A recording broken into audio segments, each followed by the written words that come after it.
posting a link. All right, thank I you. mean, you could say tournament live or something. Yeah, just a little quip about Little everybody. quip. Matches start in 10 minutes. Here's the link here. Here's how you watch, something like that. Tell me when you Gotcha. post it, because then we're gonna shut up. All right. I will. Once I post it, I'm going mute. Okay. Tell me when you post it. Yep. Waiting for it.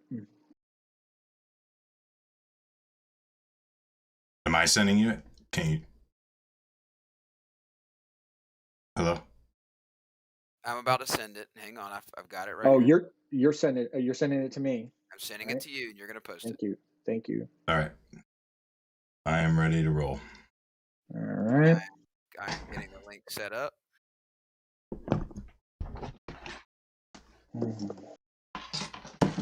Laz, once we get through the intro video, then you want to start us off? Yep, I'll start us off. All right, here you go. Links to you. Okay. There we go. And then I'll take us through the groups and stuff. Just I'm waiting for the cue. Yeah, I'm going to open us up. Just welcome us, introduce the people in the booth, let Dory say hello and everything, and then we're going to turn it over to you to start taking us through the groups. Yep. All right. I'm going mute.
Ladies and gentlemen, we are live in living color, and no, this is not Saturday Night Live. We are at the Iron Forge, the Crucible. It's finally here, and we are pumped. Before we get started, I got a couple of quick introductions and thank yous to make. Obviously, big thank you to Panzer Dog, the official game in-game sponsor, for partnering with us. Big thank you to our partners and coordinators from a funding perspective, and a huge shout out to those in the stream booth with me. We've got Broadcast Bad live on the screen, and right next to me in the booth is our man, the official EU ambassador. That's right, the official EU ambassador, Dory. Here Dory, we say go. We're starting up. Dory, how you Yo, doing? thanks. yeah. Oh, I'm great, guys. I'm just really excited. It's something new going on in here, and I just didn't want to miss the show. So I was like, I'm in, guys. I want to be here. I want to see those teams play. I want to be around you guys, and I'm looking for some nice action tonight. And I'm gonna try to give my point of view as good as I can, guys. That's right. That's right. We have a new era beginning, and it starts with us trying to label out what's happening and go through the groups and broadcast bad. Take us away. What are we looking at this evening? That sounds good. I'm excited to get this going here. Let's look at some of the groups that we have going. We got A, B, C, D, E, F, and the first ABC is who's going to be playing right now.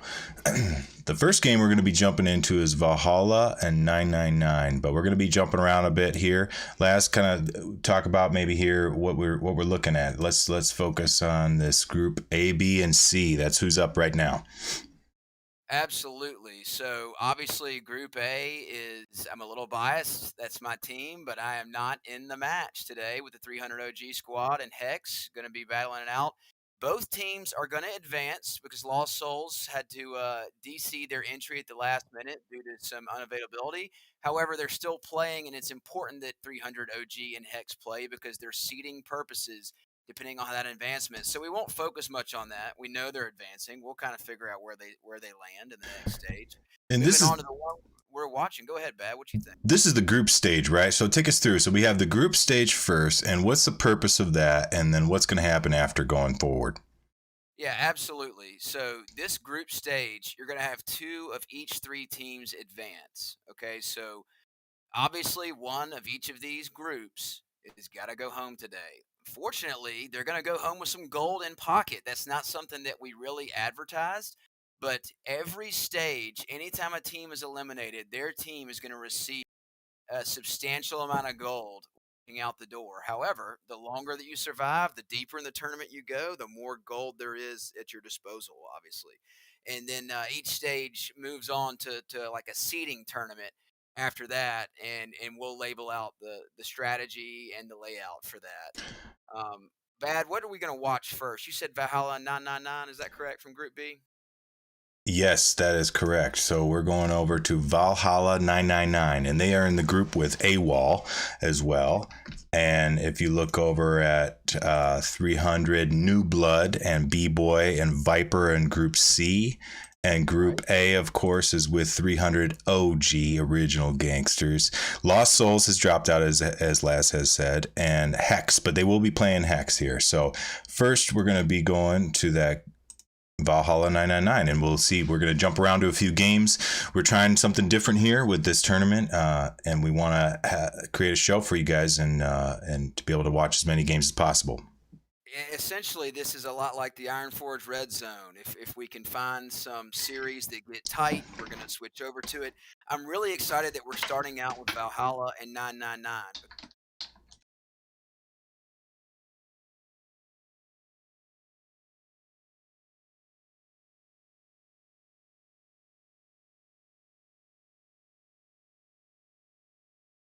Cool way to start the tournament. This is what we want to do. We want to bridge the communities, make something strong, make something different, and create a new era here. And this is where we're going to get started.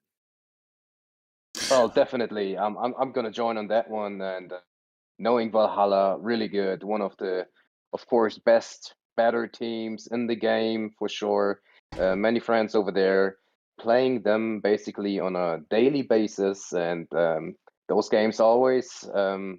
Very excited to play them. In this case, I guess, and that might be my question also, they might be playing today on not their home server because they're not playing on Frank. They're playing on US East, right? That is Absolutely. correct. We are US East only. We have opted in an option if there's two EU teams playing and they registered with Frankfurt as their preference, then we can do Frankfurt at that point. But I believe every match tonight will be US East only. And Valhalla, as you can see with all the groups here, Valhalla, as you said, Dory, is one of the better squads in the game. And if you look at all the groups here, we split them up fairly to be able to account for this. Now, first of all, there's integrity of the tournament that if you're good, you're supposed to go on. So we don't want to allow for that, but we also want to allow for some chances for some of these medium and lower squads to be able to rise up. So 300 OG obviously is out there. Valhalla, 300 New Blood. I mean, 300's vast in their numbers, and same with War Squad, War EU, and War US, as well as SM is up there. So, you know, we're obviously everybody is expecting some of these top squads to go through, but I'm expecting some upsets potentially in here. We got some really great people. B-Boy is an excellent squad coming through. 999 has shown their strength with certain events that we've had. So we'll see what's going to happen here coming up. Absolutely. It's going to be exciting. I really can't wait to watch it. And to your point, there are going to be some EU matchups in the next stages, depending on how many of them advance, and they'll have the opportunity to play on Frankfurt. But yes, this is something the community has been asking for a long time as a tournament in the Western Hemisphere on a United States Central server, and here we are to deliver it, ladies and gentlemen. So let's see if we can get to the action, Bad. What have we got to do to get started up and get Valhalla 999 rolling? Yeah, we're going to get this going here. So, Dory, tell us about what you know on Valhalla's side, and I'll speak to 999 because, like Bad said, they're on the rise. But let's start with the known. That's Val. Well, many very, very good players, very experienced players. Those guys definitely are in the game for many years, I wanted to say, but well, it's probably around 2, 3 already. So their players are in the game since the beginning. They are very versatile. They have all kind of players. Um, they like to play the shields, not gonna lie. I know that, and it's in this matter kind of really getting on my nerves sometimes, to be honest, when I play them in the week. But I mean, they know their strengths, and that's how they play it. So the only thing that I'm really curious about is, in this case, how good are they gonna do on a not EU server? I'm pretty sure they prepared for it a bit. But it's definitely not their home server. They're gonna have a little bit of a higher RTT, which if you're used to playing on 70, 80 RTT, all of a sudden you have to play on an RTT that is probably around 170, 80, or even higher. It's a little bit of a change, so I'm curious about that. Yeah, But Dory, all in one, I know that. I'll say this, Dory, about the RTT. Like, you've got some empathetic soldiers on this side of the fence because, as you know, the EU marketplace has been the center force for tournaments, and we've had to play on Frankfurt and Stockholm, and we know how that feels. And it could be very easy for Definitely, us to yeah. say about time that it's the other way around, but that's not how I feel about it. All I want to say is I feel you. I understand.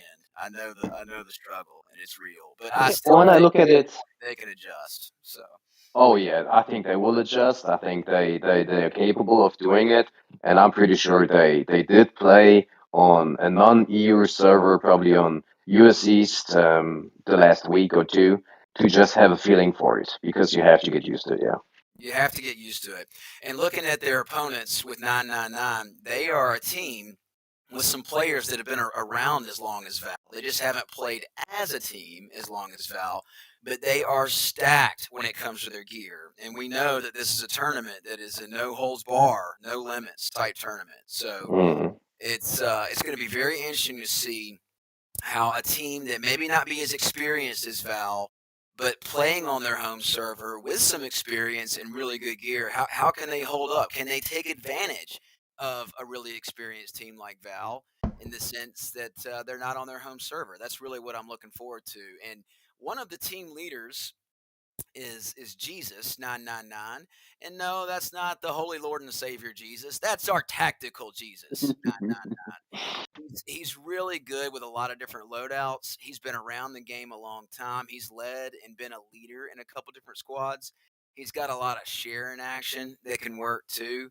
And so it's just going to be interesting to see how they match up. And I have had a lot of people tell me that this is the grouping that they've been watching the most since these groupings were posted. So I'm really excited we're starting off with Group B because the one team we haven't talked about yet that is going to be waiting in the wings is AWOL. And I've seen 999 and AWOL go at it, and I've seen 999 and AWOL steal some EU games just in regs from a team like Val. So this is going to be interesting. This is my favorite grouping that I've been kind of eyeing so far. Feel free to keep chatting here. We are getting ready to load this first game, as you can see. Searching for that. It's going to be definitely key, as it always is, to get the bag first. We all know that. I think Valhalla is very strong on defending the bag. So if Valhalla is getting the bag first, it's going to be very difficult. And I'm talking from an experience point of view to get this bag. Because I'm pretty sure they're going to use some SMS players. They're going to be using a few shield players. They're holding the bag pretty smart. So it's going to be really key. Whoever gets the bag first is going to have a big advantage in that one. That's right. And Bad Star, as we're loading this game, let's talk about, we did post the maps today. Obviously, it's best of 5.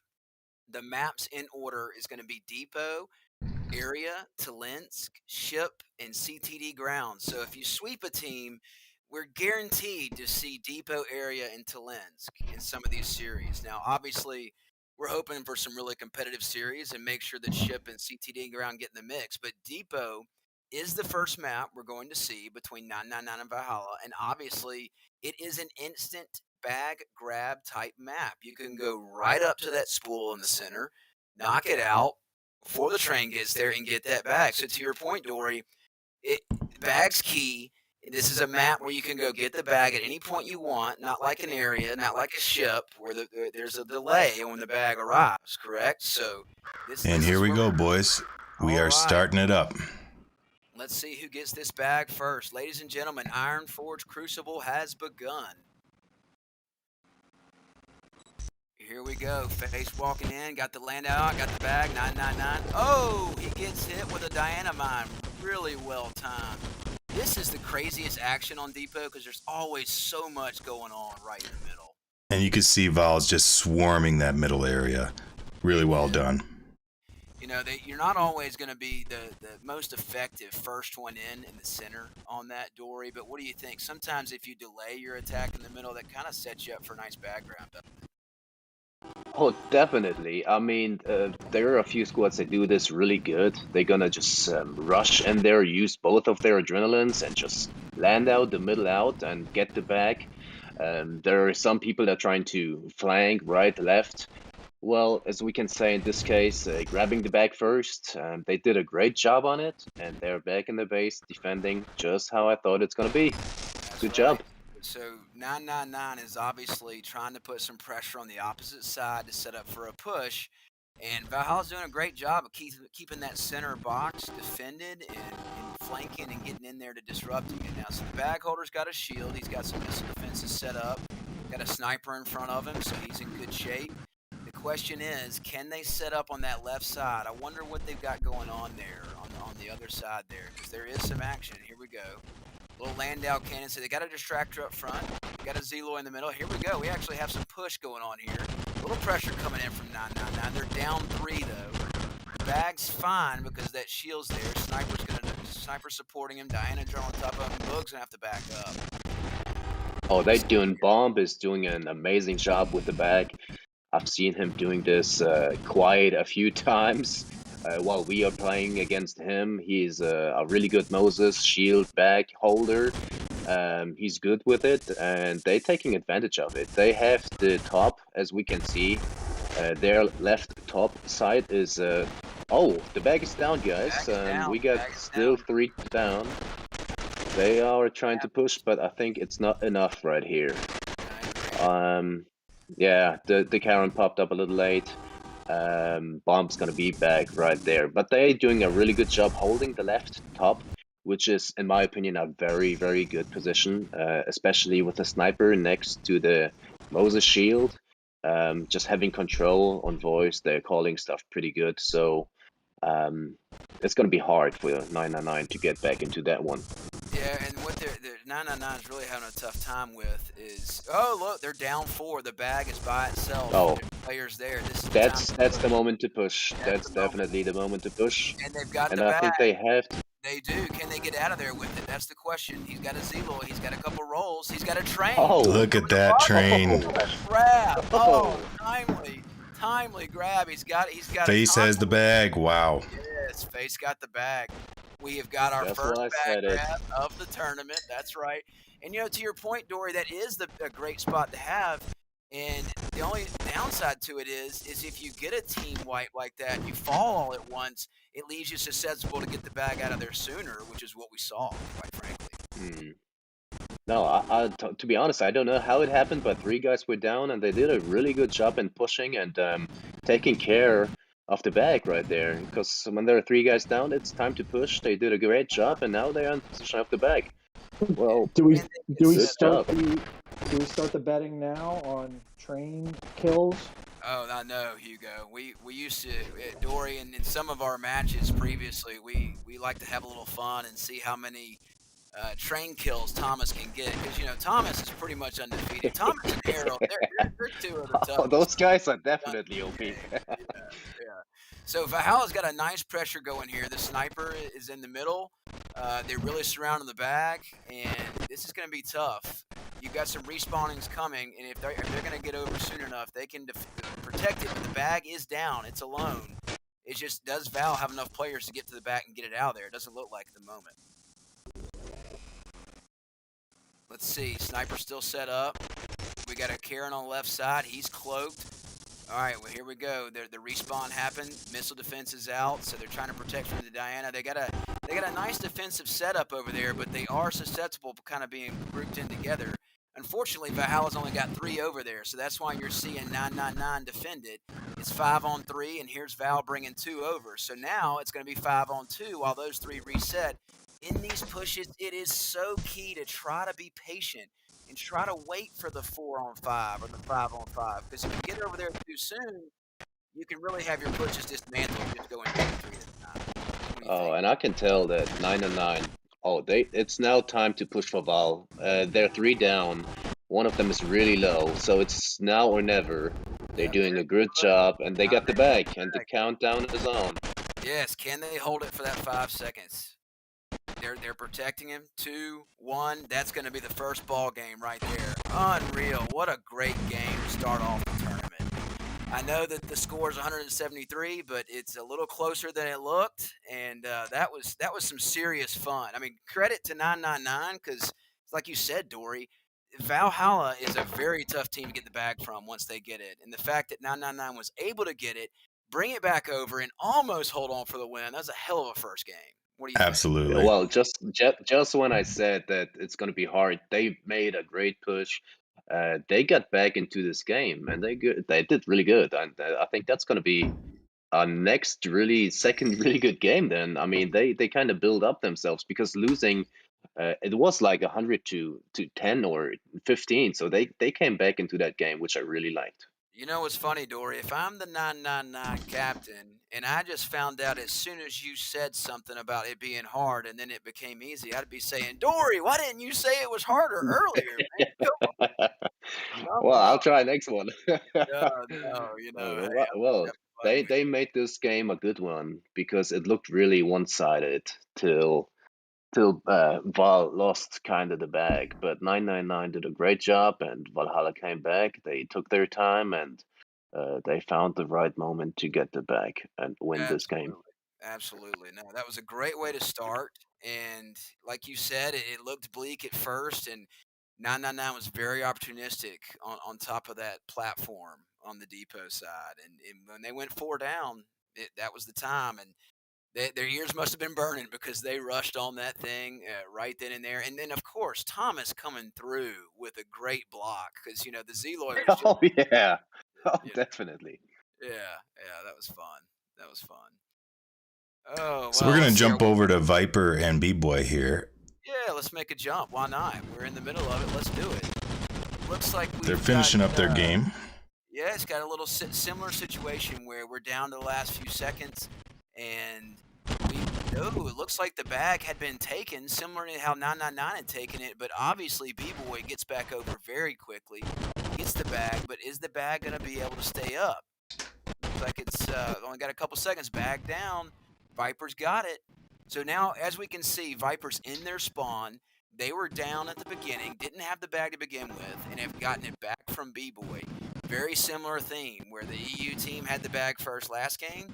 US team comes and gets it. Now, can Viper be the team that holds on to it? Or will B-Boy do the same thing that Valhalla did and get it back at a certain point and hold on to it for the 9 seconds? I mean, Dory, all they have to do, right? Let's get this bag. We don't have to bring it back to spawn. Let's just protect it for 9 seconds, right? Nice RPG. There's an opportunity for them to come in right there. Yeah, they're down 3. If there's any time to push, now is that time. Good, a nice Laymore by Natatuma there. Let's see. Well, I think it's very important what you mentioned before, that you got to be patient because you have the lead. You have 93 points. Oh, in this case, they already have the bag running away.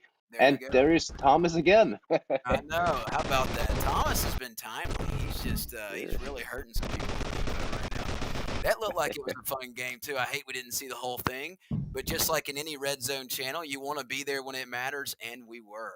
Looking at that scoreboard, really, really good kill count on both sides. Not like there's a lot of negative on the losing team. They were holding their own. They just couldn't quite hold on that bag and position it to be defensible. Even if B-Boy got it, they couldn't take him down in that 9-second frame there. So really nice work by B-Boy. Let's see what else we've got shaking. I know we've got everybody's playing on Depot right now, just so the crowd understands, like off all the group stages, they're all doing the same maps from start to finish. So like everybody's finishing up Depot, and then we'll move to the next map, and so on and so forth. And that's kind of the exciting part is we're all on the same battlefield. We're just playing different teams, and this is what it's all about. It's checking it out and seeing what teams where and who's doing what, and see what comes out on the other side. So far, that is 2 wins on non-home server side by some really, really strong EU teams. B-Boy, they're an up-and-coming team on the EU market, right? I know they've been around a little bit, but they just now recently have been getting into tournaments based on what I've recognized, Dory. What do you think? I have a little bit of a tactical problem right here, Les. You gotta give me a few seconds to be right back. I have a problem seeing the stream, honestly, so I couldn't really get to your question right now. No worries. So just so y'all know, what B-Boy is, I've been working with their captains and we've actually done some customs a few months ago, and I remember as they were coming into that tournament stage and getting involved in the different EU tournaments, I was really, really happy to see them make the jump and come over here into the US side too. They've just been getting involved and getting after it, and that is the best way, is just to get experience. You don't get ahead until you get started. And teams ask me all the time, like, how did you get to where you are, and how did 300 get to where they can get good? It's like you just got to get your hat in the ring and get beat up a bunch and a bunch. So we're going to jump over to AWOL. Valhalla and AWOL. Valhalla and 999 again here coming up. All right, excellent. So this is the second game of the series. Valhalla looks to have the bag again, even though they had the bag the first time. So can 999 put the squeeze on and get the bag back and hold it this time? That's the question.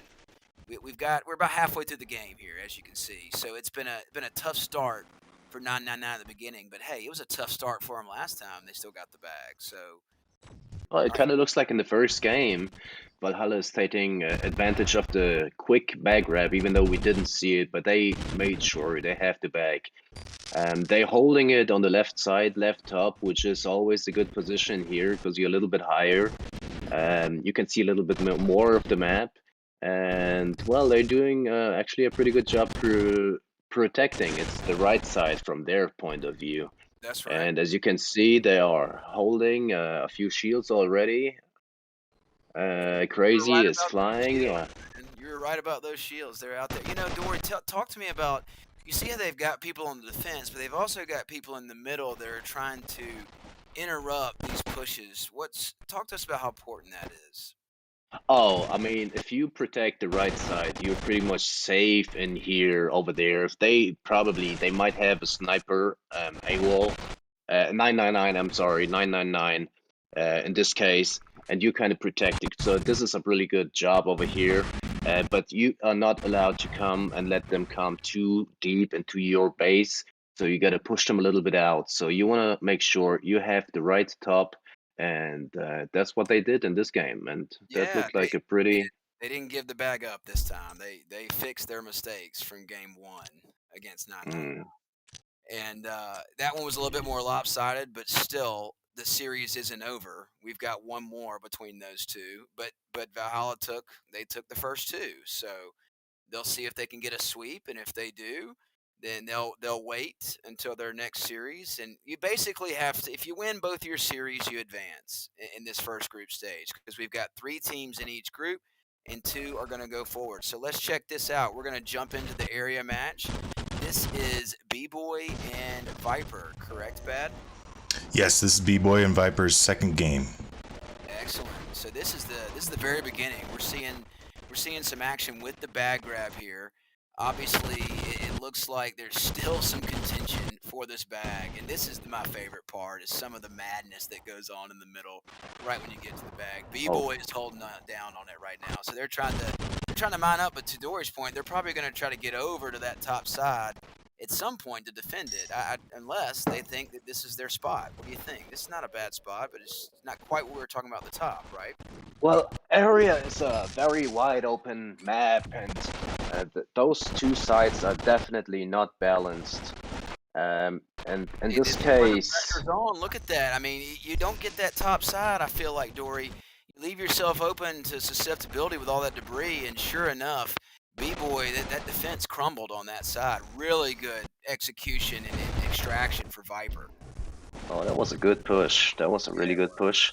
Nice and They strong. did it as a team. They protected the bag grabber in this case, and now it's their turn to protect it. But here you go. You have William with the Charon SMS on top, That's and right. he's trying to pick up. And I'd like some to give a little kills. shout out to Power. William is a VP in Power Clans. I just want to say that.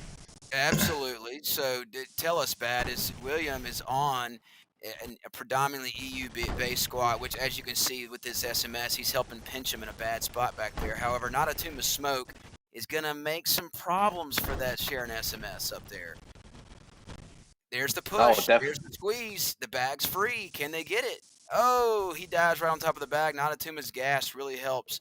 Now, obviously, you can't get the bag by yourself there, so the Diana picks his drone up and tries to do all he can. But this is another way, kind of similar, Dory, don't you think, holding the bag over by these trucks, you can be more susceptible than you do getting this high ground that they've moved it over to now, right? Well, on defense right now, those guys have definitely the better side, because you have those 2 trucks, which you do not have on the other side. You gotta remember that. So this map is not balanced, in my opinion. In this case, they're holding the bag much better next to the hill, but still there's a Karen coming. But there are 3 guys over there which are not gonna allow to let them grab the bag easily. Yeah, they're having trouble. I mean, you know how these pushes are, Dory. You get the bag, you get back, you just feel like you can't get set up. That means B-Boy's doing a great job putting the pressure on, and now they're down 4 with a vacant bag, and B-Boy might just run out with this thing using the Look at him go. This Shelby, got taken out there. Oh, what a Landau cannon. Unbelievable. So the bag's still free. It's just right there in the middle. William was doing a nice job creating some problems there. Is William on a U.S. server, Bad Star, or is he on an EU server? He lives in EU, so he's playing out of his comfort zone here. Out of his comfort zone. Okay. I was wondering if B-Boy had a couple of U.S. players that might have been able to take advantage of the home server. Now, can B-Boy get set up in order to protect this thing on the hill this time? I can tell that this time they're holding themselves to the right side, next to the hill, which is a better side than the left side, in my opinion. Um, they do actually a better job this time. Well, they're moving the bag to the left again, which is not ideal, but it's overtime. They gotta hold it for a few more seconds, and the game is gonna be over if That's they right. don't lose the bag. Well, as you can see, they still have to get a few more points. But you're right. We're only at the point where they're within 4 or 5. Now this bag is tased. It is vulnerable. The question is, are there enough players to get it? And oh, it's still within B-Boy's hands. So we're at the 10-second mark. No matter who has the bag, B-Boy holds on Oh, just in time. What a game! What a game! 1 point back and forward. back and forth on area. This is how they draw it up, ladies and gentlemen, and that is exactly how we want to see it. It's look at the scoreboard. I mean, incredible. Shelby putting in some work with his 11-7-3, and of course Tyrone up there doing a wonderful job too. But look, all the scores are strong, and it's interesting how the smoke was helping Viper to a certain sense, but William was still able to move and get off. William did a good job at. He moved off the center console because he couldn't use that SMS in the top center. He moved around to the right side so that the smoke wasn't messing with him and still created problems. And yet B-Boy used the smoke from Viper to get out of there with it. It was really that was some pretty cool tactics right there. I gotta say. Using smoke is always very helpful in this matter, because you all guys know what happened with the SMS players now. It's just crazy. You don't even see the red line anymore, so smoke is a really good counter, but it also can kind of hurt your team if you just overdo it and just put it everywhere. In this case, it was a help for the other team to escape with the bag. You're right. I mean, it was helping. It got the SMS off the top center block, but over time, William did a really good job of flanking the smoke, creating problems on one side. They still had to push on the other, and then the smoke became a problem. You're right. Oh, So that's how it looked like. yeah, that was a pretty sweet setup at first there, and we've seen some really good games. I got to give B-Boy credit. They're not on their home server. They took the first 2 games against Viper, and that one right there was crucial. I know how gut wrenching those 1 point losses are, especially when you get the bag from somebody. You feel like you're holding on to it for a while, and then they just get it at the last second. It's tough. It's tough. It's heartbreaking. You know. Don't you laugh, Dory, when you know how Panzer Dog is as smart as they are at times, they're also messing with you a little bit. You know how they have that relax, it's just a game. Panzer Dog, this is more than just a game. I'm heartbroken all the time. Oh Oh look, yeah. Oh 999 yeah. got the bag. Hey, another matchup with Valhalla 999 and another late steal from 999 to get the bag and get it back to their side. So let's see what happens here. Can they hold on and grab a win and keep the series alive? This is Talensk.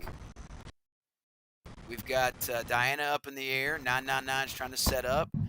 They've got a nice little setup going. They're spread out. The push is obviously coming from 999's right. Valhalla's got to be patient. They got to do it together. They got a Diana leading up front, taking out missile defenses. That's nice. Trying to light up all the mines. 999 is trying to interrupt this push, and they did to a certain extent, but they're down 2. Now they're down 3, and really just the bag by himself. This is the time to take it. Valhalla takes it right Yeah. on cue, and we're going to have a series win here unless they get something going. Crimson's trying to make pressure, but he's got a shield in front of him. Not going to work. Not a bad Oh. series for 999, even though it was a 3-0 loss. They did a really good job getting the bag back on a couple of those matches. They just never had time to set up, did they, Dory? Oh, I mean, they tried, but I can tell that Valhalla is doing a really good job in pressuring from one side. Crazy is doing a good job and coming with the Diana up, also helping with the push, mark those mines. And in this case, I'm not so sure if there was a Karen grabbing the bag, but well, definitely already again a shield protecting the bag grabber, which Yeah. was running away. So yeah, Valhalla is in this case very strong, and but respect and good games to 999 because they grabbed the bag twice, even in this one here, and they had twice the overtime, which is not easy to manage. against a good defensive Valhalla team. Yeah, I tell you what, that you give 999 credit. They did get the bag a couple times against one of the more experienced and stronger teams out there, and there's a lot of learning experience there, and they still have an easy path to success. Just win one of your two series.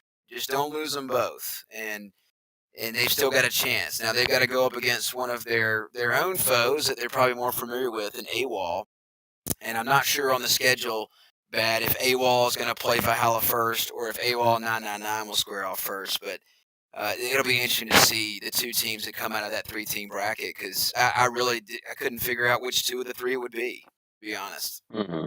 But Valhalla's proven Well, they've adjusted and done well against a high gear team, not on their home server. That was a good job. exactly, exactly. It's not the home server. The only person who's probably playing kinda on his home server is probably Powder, who is having a little bit of a better RTT, but Crazy, Flava, Bomb, and a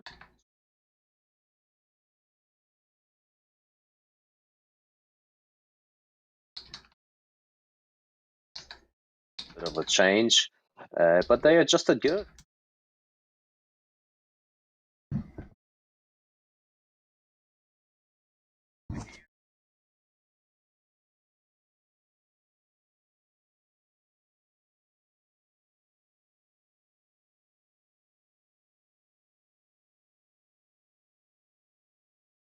Yeah, we're working on it now here. Okay, here we go. All right, so obviously these are my hometown boys, the 300 OG. The game just finished. Let's check out the scoreboard and just see what happened on that one. I'm curious there. I know we got in at the last second. Does it say 122? 122 to 66. I don't know that I've ever seen a score like that.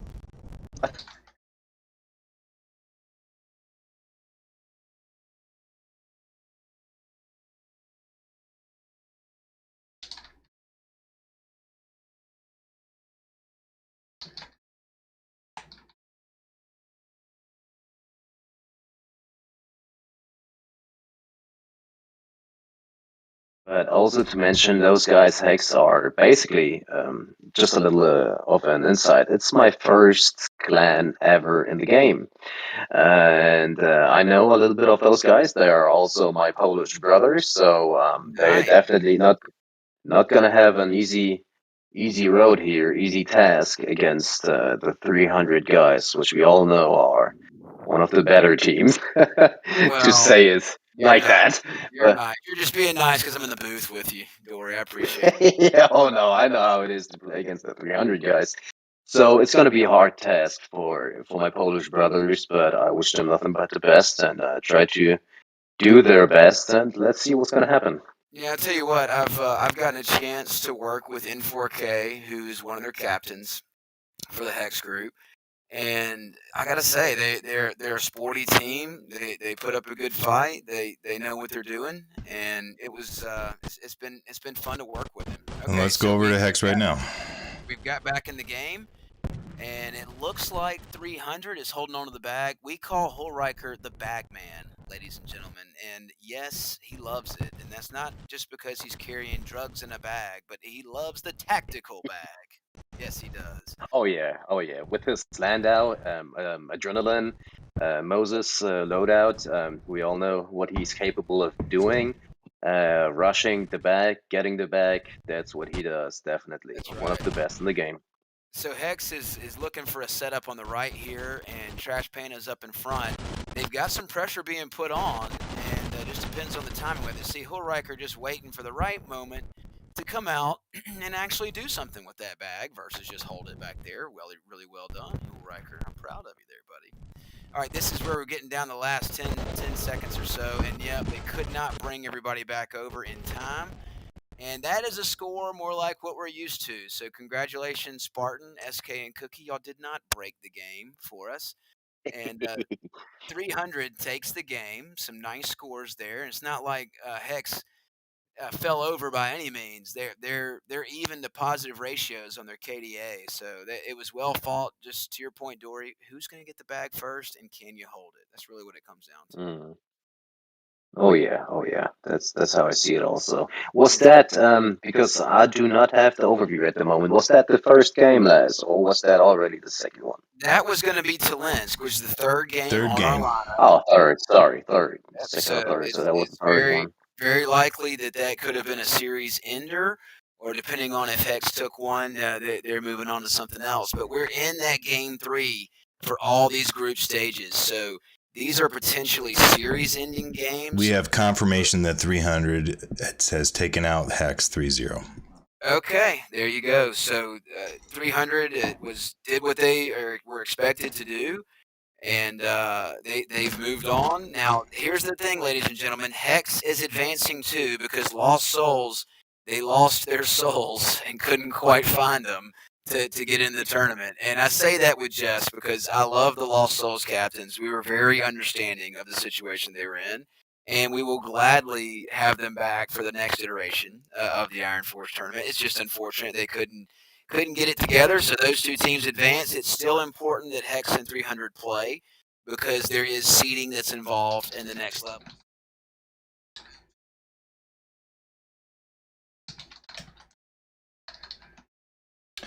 That's correct.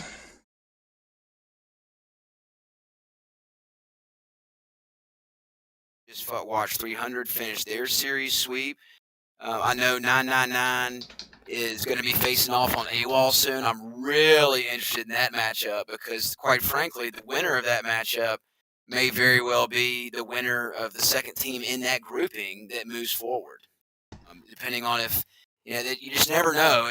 Can another team take one of the games against Val? Who knows? But right now it's looking like, don't you think, Dory, the head-to-head between 999 and AWOL, the winner of that series is going to move on alongside Val? What do you say?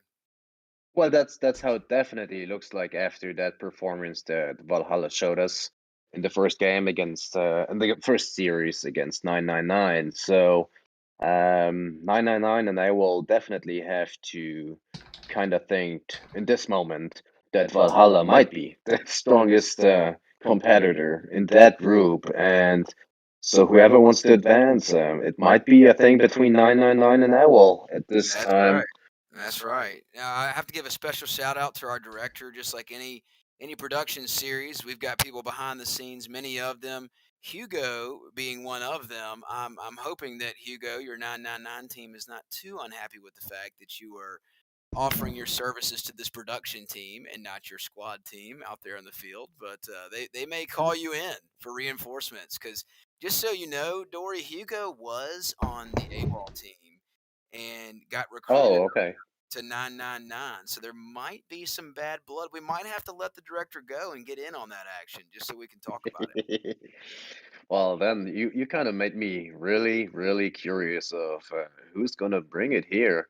I Yeah. know both teams probably not as good as you, because I'm not playing them in the same time zone most of the time. But well, that might be a close one, a good series. I'm hoping for it, and let's see what's gonna happen. Yeah, what's nice about this is as we get to these series where we're concluding a series, we're getting the new teams in action. So you'll have 300 new blood get into the fold, and we'll have AWOL get into the fold. I'll give a little bit of a historical breakdown. Even though it says 300 OG and 300 new blood, we've actually got a mixture of some of the OG members helping captain some of the new members. So we really wanted to have a vision of having two teams under one umbrella close out a tournament, and that's not very different from creating divisions on an EU side or a US side. We want to have some interchangeability, some fluctuations, like a matrix style, where it's not a solely EU team or a solely US team. But I've been very impressed with what the War EU and War US teams have done. Of course, War US is close to my heart. The predominant core group of those members are in the same clan as you and myself, Dory. So how can I not be a little biased there? Oh yeah, I got you completely. Well, we, as you of course know, joined your clan not too long ago, and we know how strong those teams are. Well, two representative teams from 300 in that tournament, which is absolutely great, amazing. Happy to watch them. The same as War EU and War US. They'll be probably even stronger than they are in the EU server. I'm talking about War US over here. So I'm That's right. curious of what is going to happen in later stages, but let's concentrate on those here That's because we're right. still in the group So stages. I have So a little information to update here. Come on, bring it on. We have confirmation that Valhalla versus 999 is completed, and Valhalla has taken them 3-0. So Valhalla will be going forward here. And we're going to be setting up AWOL and 999 next. That's the one we've been talking about, Bad. Give the people what they want. That's what we want. That's what it's all come down to. So I am very interested to see what happens when some of this 300 new blood action gets in there. Do we know, Bad, if 300 new blood is going to take on B-Boy first or if they're taking on Viper first? I'm curious there. New Blood's going to take on Viper first.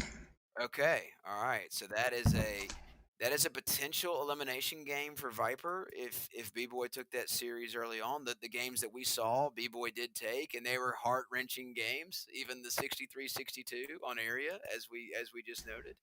So it's interesting to see how teams bounce back too, Dory, because I've been on the tough end of those losses in these group stages where even though you just had a really close series, really had some good stuff going, but somehow you didn't come out on top, you've got to pick up the pieces and get ready to play the next game and have a short memory. And that's tough, right? I mean, what's your thought process on that?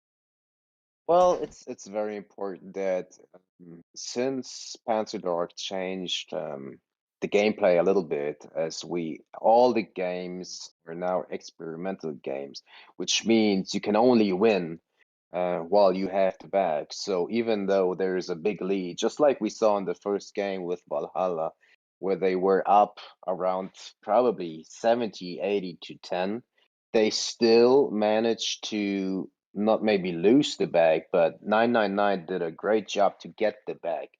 So it really doesn't really matter how the first 3 minutes or even the first 3.5 minutes of the game go, since you really just need one good push and get the bag. And I've been in series where we lost maybe the first two and managed to come back. So just take it game by game because it's a best of 5 series. Whoever's gonna win 3 games first is gonna be the winner of the series. So even if you're down 2-0, there's still a chance to take this series. Yeah, I really like what you said about the game by game. It's like Ted Lasso and the EU soccer team. Be a goldfish. Have the shortest memory out there. And for those that aren't Ted Lasso fans, and I know Dory, he may prefer clownfish over goldfish for his friends, but it's just like Michael Jordan. The next shot is the most important shot. He's always thinking about his next game-winning shot. So to your point, Dory, yes, game by game is how we have to take it. Well, So it's just how in games that sometimes it is just not working out for you by complaining about it or just still talking about the last game. It doesn't really make a change. So you gotta go on, make some adjustments, maybe change a few players because you have a big roster most of the time, and you can adjust your loadouts while you see how the opponent is playing. Are they playing Zlois? Are they playing SMS? Do we need gas? Do we need smoke? So it's just observing what is happening and adjusting. And you don't have to do it for each series. You can do it in between games. So yeah, that's the beauty actually of this game, I guess. It's adjusting, it's observing, it's playing the way to counter a loadout because there is always a counter for each loadout, from what I believe. absolutely. And to your point, I was really excited when they first put the experimental mode out there. it was a test, and we got lucky if it was on a certain map that was experimental. And sometimes we were all laughing at each other, like, "Is it experimental? I don't know. Uh, We need to play like it is anyway." And because we couldn't remember at the beginning of the matchmaking to know whether or not it was experimental. And I'm really glad they just went ahead and made every match experimental, because that just put even more emphasis on the bag. And look, if you were down 72-33, you weren't giving up with 30, seconds left or a minute 10 left. Like Hmm. there's still time. There's still a chance. I remember too good that people asking, is the bag glowing or is it not glowing? Is it glowing? Yeah. Yes, it is glowing. So I know what you're saying, but in this case, it just made the game more dynamic, in my opinion. You are spawning, if you do not have the bag, the opponent has the bag, you're spawning really quick. So you can constantly keep pushing. And there are a few teams that do it really good. So in the previous versions without the experimental, you kind of had time, you needed the time to take. And in this kind of game mode AWOL right and now, with 999 we're extra, starting. Oh, here we go. This is what we wanted to see. Absolutely.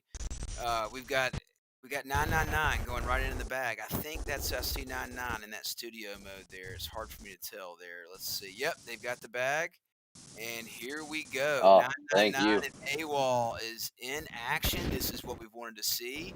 And the winner of this series is going to move on with Valhalla. So Swamp Fox for the truck coming in, but he gets land out. He's still up and running though. He's trying to get out. I love this beginning pressure in the bag, Dory. It's like there's just a lot of madness in the very beginning. Even if you get the bag, it's just fun. Oh, it is, because the defense did not really have time even if they grab the bag, they don't have the time to set up their defense. So you can take advantage of that and just keep pushing, keep pressuring the opponents. In this case, it looks like they did a good job. They have to. 9 has got a Diana out to help counter that, because if time right with this push coming up, he might be able to cloak out and handle something. Although, look, Jesus has got a shield up, so depending on what operator that is, it may make it difficult for Timber to do anything about. Timber carefully walking around that Laymore, getting right behind Jesus with the shield on his back. Takes a lot of art to knife somebody with that shield on their back, even if they're not a Moses, because that can block that knife and it makes it difficult. Let's see what we got here. Well, Set up on the right. What do you think, Corey?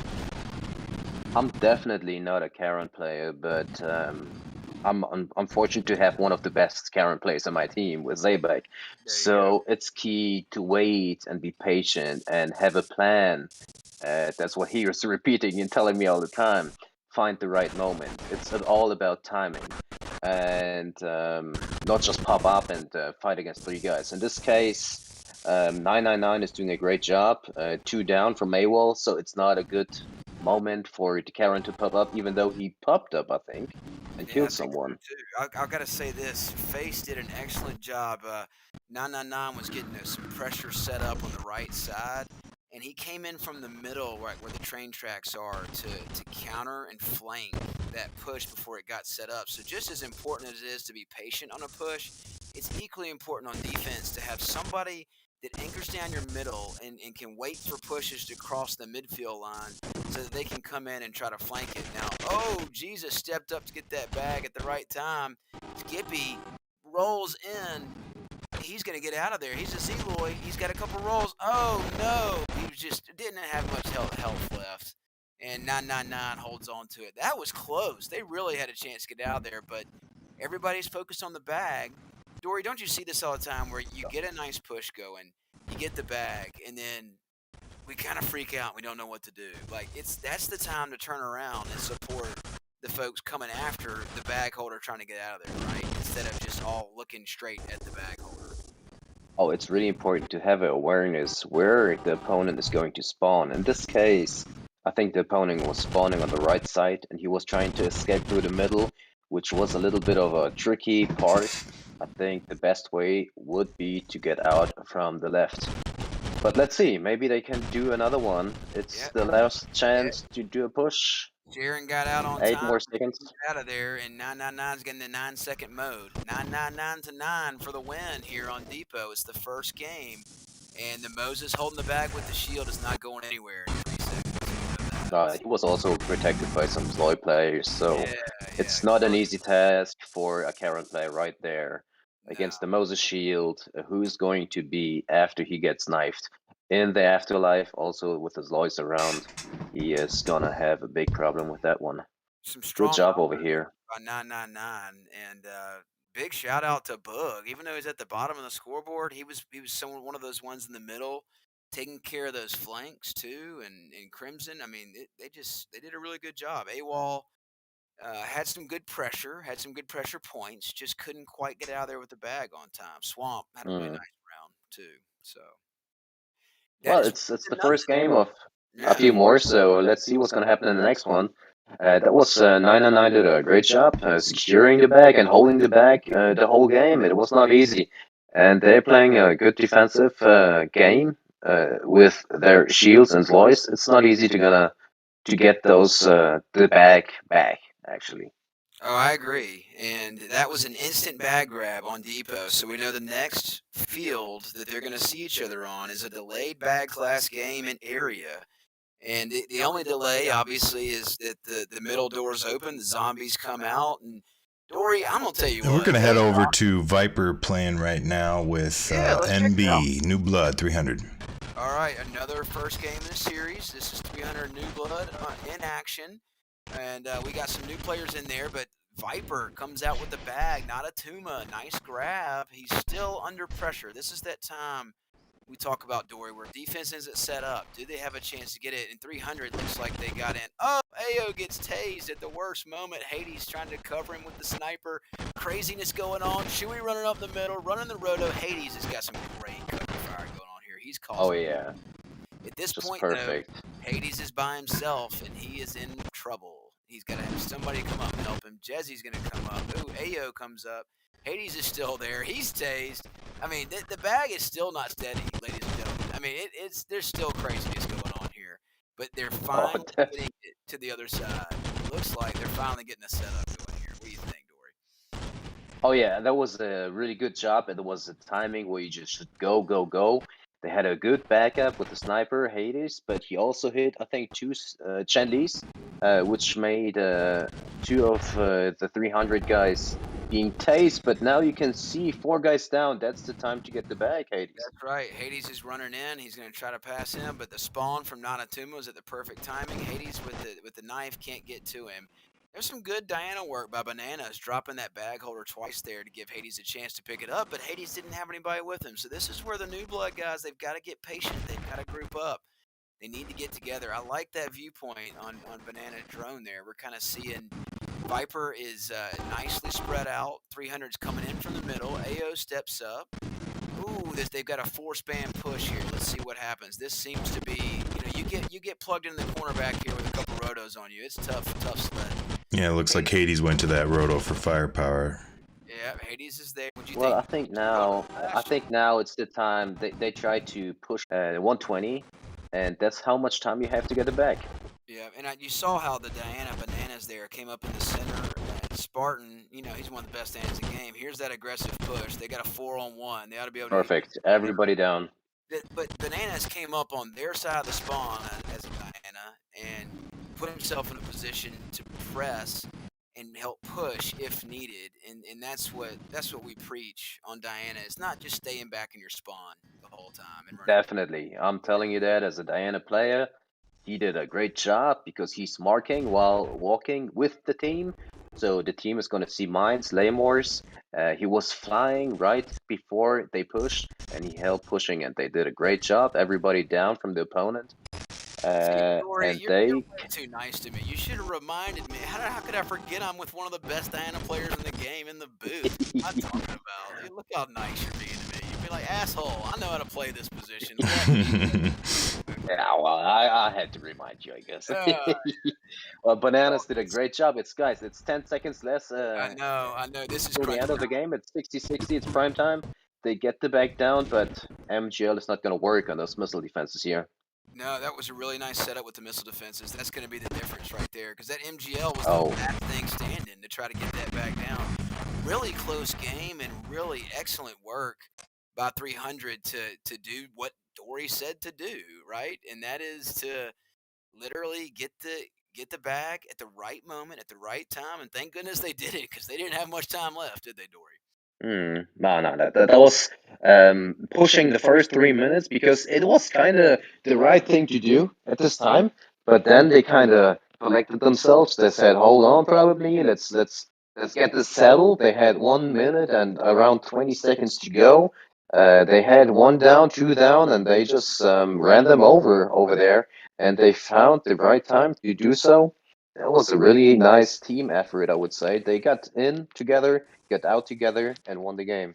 And we're That's jumping right. over to AWOL and 999 here I in love it. I area, love second it. game. Love it. This is second game. This is a big one. 999 got the first one, and they've got the bag on the second one. This is a big momentum game right here because if you're AWOL, you can find a way to get this bag crunched in a tough spot in the corner on area and take it, which is what they're doing. A little pressure here. Great job. They're getting Yeah. tased, though. They're getting Hey, tased. Hippie's got to really help defend, and obviously with that Moses there, it's just him and Swamp.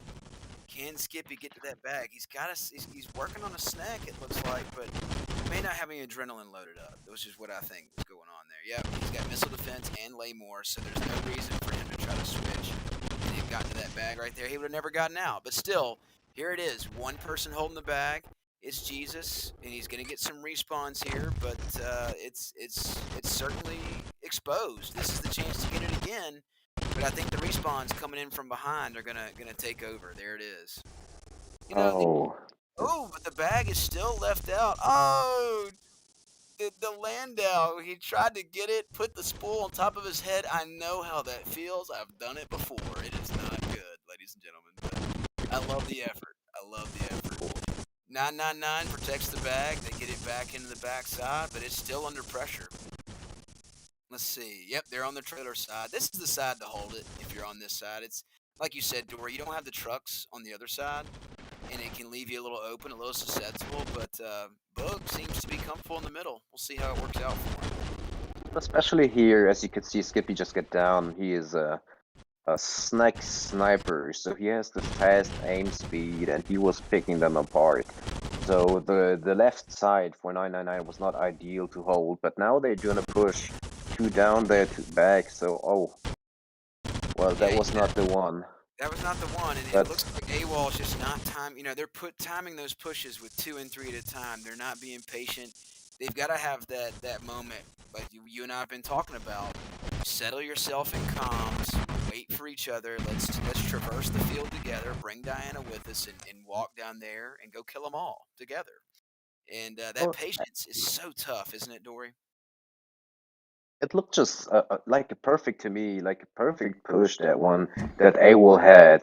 And sometimes we forget about just grabbing the bag and running away. I think that was kind of a little bit of a missing point in here because they did a fantastic job on the right side with the snake sniper. I think it was Skippy who was picking them apart, and they had two rollers pushing, and they were basically down. They got tased, unfortunately, but you gotta get the bag and bring it to your side as soon as possible because it's all about timing here. And we're jumping back over to 999 and AWOL in their second game area. Yeah, this is New Blood 300 and Viper, actually. Oh, yes. Yep, no, I knew what you meant. And this is what I love about group stage is we're all on the same battlefield. We just got different teams playing. So Hades, again, he's trying to survey the field and position his team. Hades is an OG 300 member that's captaining this New Blood squad. I've been look, this is how we help others get better. Is some of us that have been in tournaments for a long time, we can captain the other guys and kind of lead by example. And as you can see, the reason why Hades is sniping is, to Dory's point earlier, you can see more of the field. And as a sniper, when you can see more of the field, you can help position your teammates and put them in a better position to succeed, depending on what's coming, because you've got that vision, right, Dory? Oh, definitely. I mean, we have Bananas as a Diana. I don't know if he's playing Diana in that game. I see him just died, but the Diana is not the only one to call stuff. If we have a Karen SMS player who's fighting in front, or in this case Hades, who is capable of seeing basically half of the map, he's calling stuff. So that's Absolutely. probably what they do, and they're doing a pretty good job at the moment. Yeah, that's right. Oh, nice Landau cannon. Puts the bag down. AO picks it up in the back. We'll see what happens there. They've really got to take care of Hades on that top center. He's causing some problems. Of course, I will say Viper's doing a good job of keeping that hillside handled so that 300 cannot set up over there. Like, they're trying to work their way over there, Dory, don't you think? They just can't get over there. Ooh, AO with the Laymore in the goal line, and it comes back to bite him, takes down him and Bananas. Problem is, Viper doesn't have enough players over there to make the push and take advantage of that timing. We Oh, always there's talk lots of about stuff going Laymore. on at the moment. Yeah, I mean, what's your take on Laymores in your spawn? I mean, everybody gets mad about that. It's justified, right, Dory? I mean, what do you think? Well, it always depends how you place them, you know. As a Diana player, where you really pick your places for your mines, and it's really important. I just could see that 300 did a great job at just protecting, and basically they just have settled up their defense pretty good. But as I said before, Lamers and mines are, I think, very, very important with all those current players. And placing them a little bit farther away and maybe not directly in our own base is definitely a thing to do. I agree. As you can see, Hades in there in the middle trying to disrupt the push because Viper was doing a good job setting up. Look at Bananas coming out of the corner with his Diana SMG. He's taking a page right out of Spartan's book, protecting that bag. It doesn't matter, though, because Viper's got enough on the push, and they are out of there. It looks like Jesse rolling down the hill, but Chewy was there to take all the pressure away, and Wrecker, of course, too. I was wondering where the 300 defenders were there. That bag looked like it came out a little too easily. Yeah, they got Well, the another bag is chance. still going to be down. They still got it. Good job, there it dear. is. There it is. And look at the convoy right there by Viper. I mean, nice mine by Bananas, but with that convoy, plenty of players to pick it up, bring it back, and escort it home. And now 300, this is the flip side of what happened. You know, Viper had the bag on the first one. 300 gets it at an opportune moment, close to the end of the game, and holds on to it. We're seeing the opposite here. 300 having the bag at the beginning, and of course, Viper opportunistically taking it. The question is, will they hold on to it? That's really what it comes down to. Well, I'm telling you, so far that looks like a really nice series, and I'm really satisfied to watch that one. I'm gonna tell you what. Right here, 300 is pushing a 3 down, so they gotta make something happen now, and I think they are pushing the bag, but the bag with the shield is down. Yeah, Wrecker's running in to pick it up, which is like you said, Dory. Sometimes you just run and go pick it up and get it as far back as you can and see what happens. And it looks like Wrecker ran out of it with it. Perfect timing on the 9 seconds and just sneaks out of there with the victory. I know that stings for Viper. They had a nice setup. It was working well, but Dory, it's like when you say something, it happens. And these captains, they Well, want you to say they it. cannot hear me. They playing the game, but Oh, that's true. actually what I was talking about here. Take the bag and run, because even if you die, the bag is already in the middle of the base, in the middle of the map, where your teammates who are spawning are gonna have a shorter way to get to. So, great job, Wrecker. Just take it, run, Forrest Gump, and yeah, GG. That's Great right. job. Just run. Just get out of there with it. Well, even though I gotta give credit to Viber here because they did a great job defending, going in, pushing, and they didn't give up. Just couldn't settle their defense up, and it was just a little bit of a mess because 300 tried to push, and well, that's what they do. That's what they did, and Absolutely. GG in that one. All right, Bab, where are we jumping next? AWOL and 999 in their third match. All right, this is big, and as you can see, AWOL has the bag on Talensk. AWOL is Downs 0-2. Okay, yeah, if I remember correctly, 999 took the first 2, so this is a must-win for AWOL to stay in the tournament and in the series, for that matter. It also looked like that 999 secured the bag at the start, even though we see the last minute and 15 seconds of the game, but AWOL is basically down when it comes to points. Really great point, Dory. That means that AWOL, under pressure, had to go get that bag and get it back for their tournament lives depended on it. Well, that's a really good point here. And with under a minute left and a tight score, it's not like AWOL has to hold the bag a whole lot more further than the time allotment allows. Can Swamp get out of here? He's got Bug chasing him. see what happens. He's got Blackheart coming in. She's tased as well. Obviously, that tase is going to really affect some of the bag holders, but AWOL holding strong. They're a little tightly grouped there, maybe fan out a little bit. Focus fire is important, but if you get too tightly grouped, the opponent can focus fire on you, right, Dory? Oh, definitely. You gotta spread out a little bit. They're standing all next to each other, which is fine at the moment.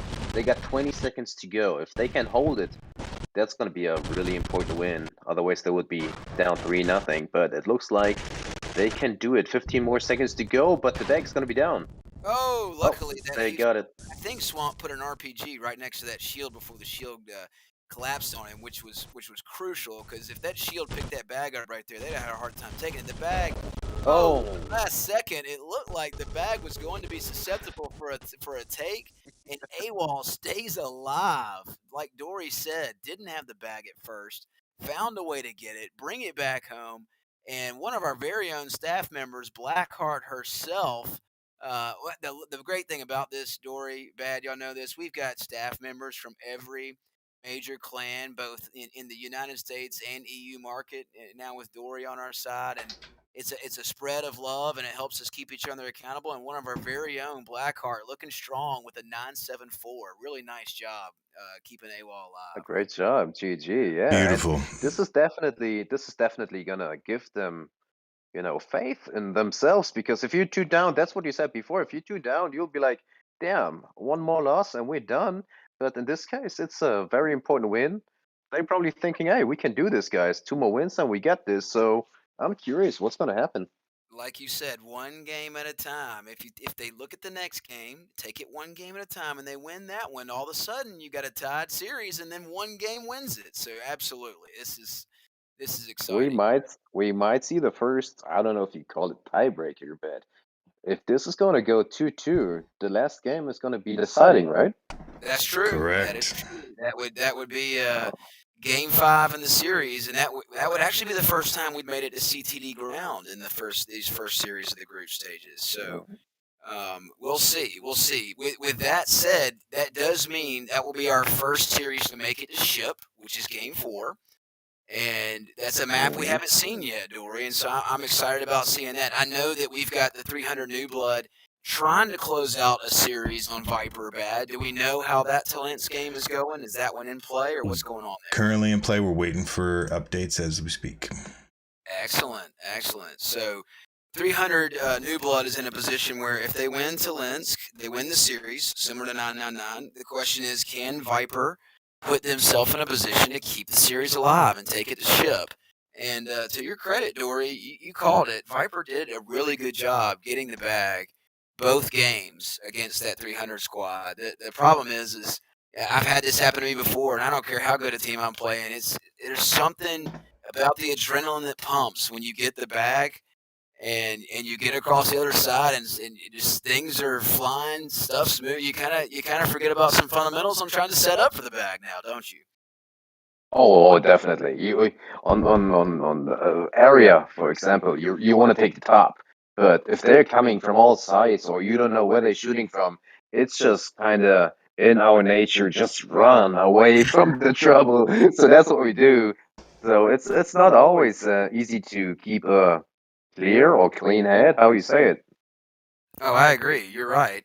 Like you said, keeping a clean head and staying clear and focused, because there's just stuff flying everywhere. And you know how communication rooms get. Like, depending on the personalities that are in there, it can get loud, it can get wild, and emotions are flying. And you've always got to have that voice of reason in the comms. And we've tried to work on that.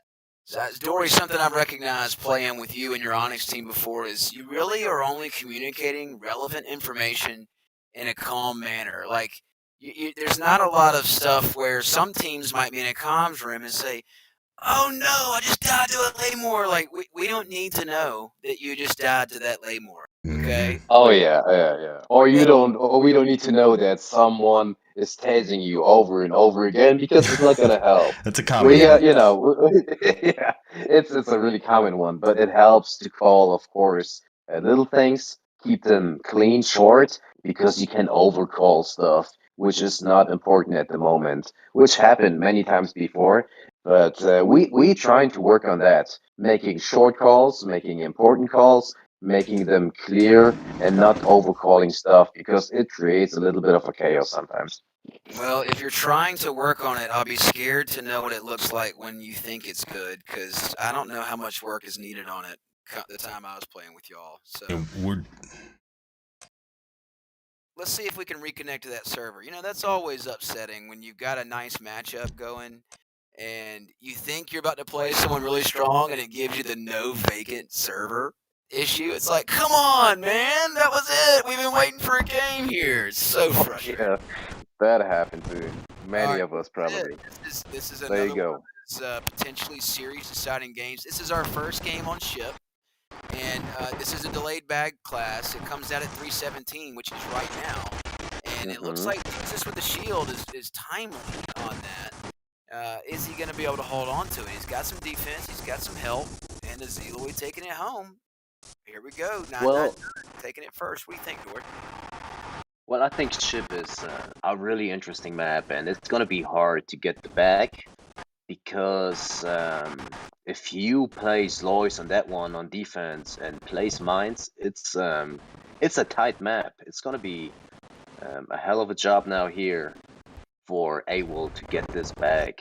They gotta do a good job. You're right, and luckily they've got their Diana kind of pushing up with them because, as you said, there's going to be mines everywhere. With the way that these Landau cannons work, though, these days, and all that debris in front of you, if 999 doesn't get rid of some of that, it's going to become a problem. Oh Already, well, it's one of the main maps where Landau cannons are just so useful because you can get killed by anything, and anything here. yeah, it's And flying. they got the bag. Look at Yes, that. They got, just as we just like we said, talked about. I mean, finally, I called something and it happened. It's not just Dory, ladies and gentlemen, that gets everything right around here. And I'm good for 1 out of 10, so you're welcome. That was my one correct call. Hey, look at this. So now that you're setting up, how do you set up here if you're AWOL, Dory? Are you trying to land all that stuff out of your way first? Are you thinking about mines? Oh yeah. First? What are you thinking about? Well, first of all, let's make sure the whole team is getting back because most of the time we think, oh, I have the bag. There are some people staying back and just trying to hold them off. No, you gotta get back to your base. In this case, 2 of the 999 players are down, so they're doing a good job. They now have a little bit of a time. Try to get the debris out because that could be a killer. That can kill a few of you. But I can tell they're playing Landhaus. And they're already doing it. So yeah, get the debris out. Make sure that you don't have any stuff laying next to you that could just randomly kill you.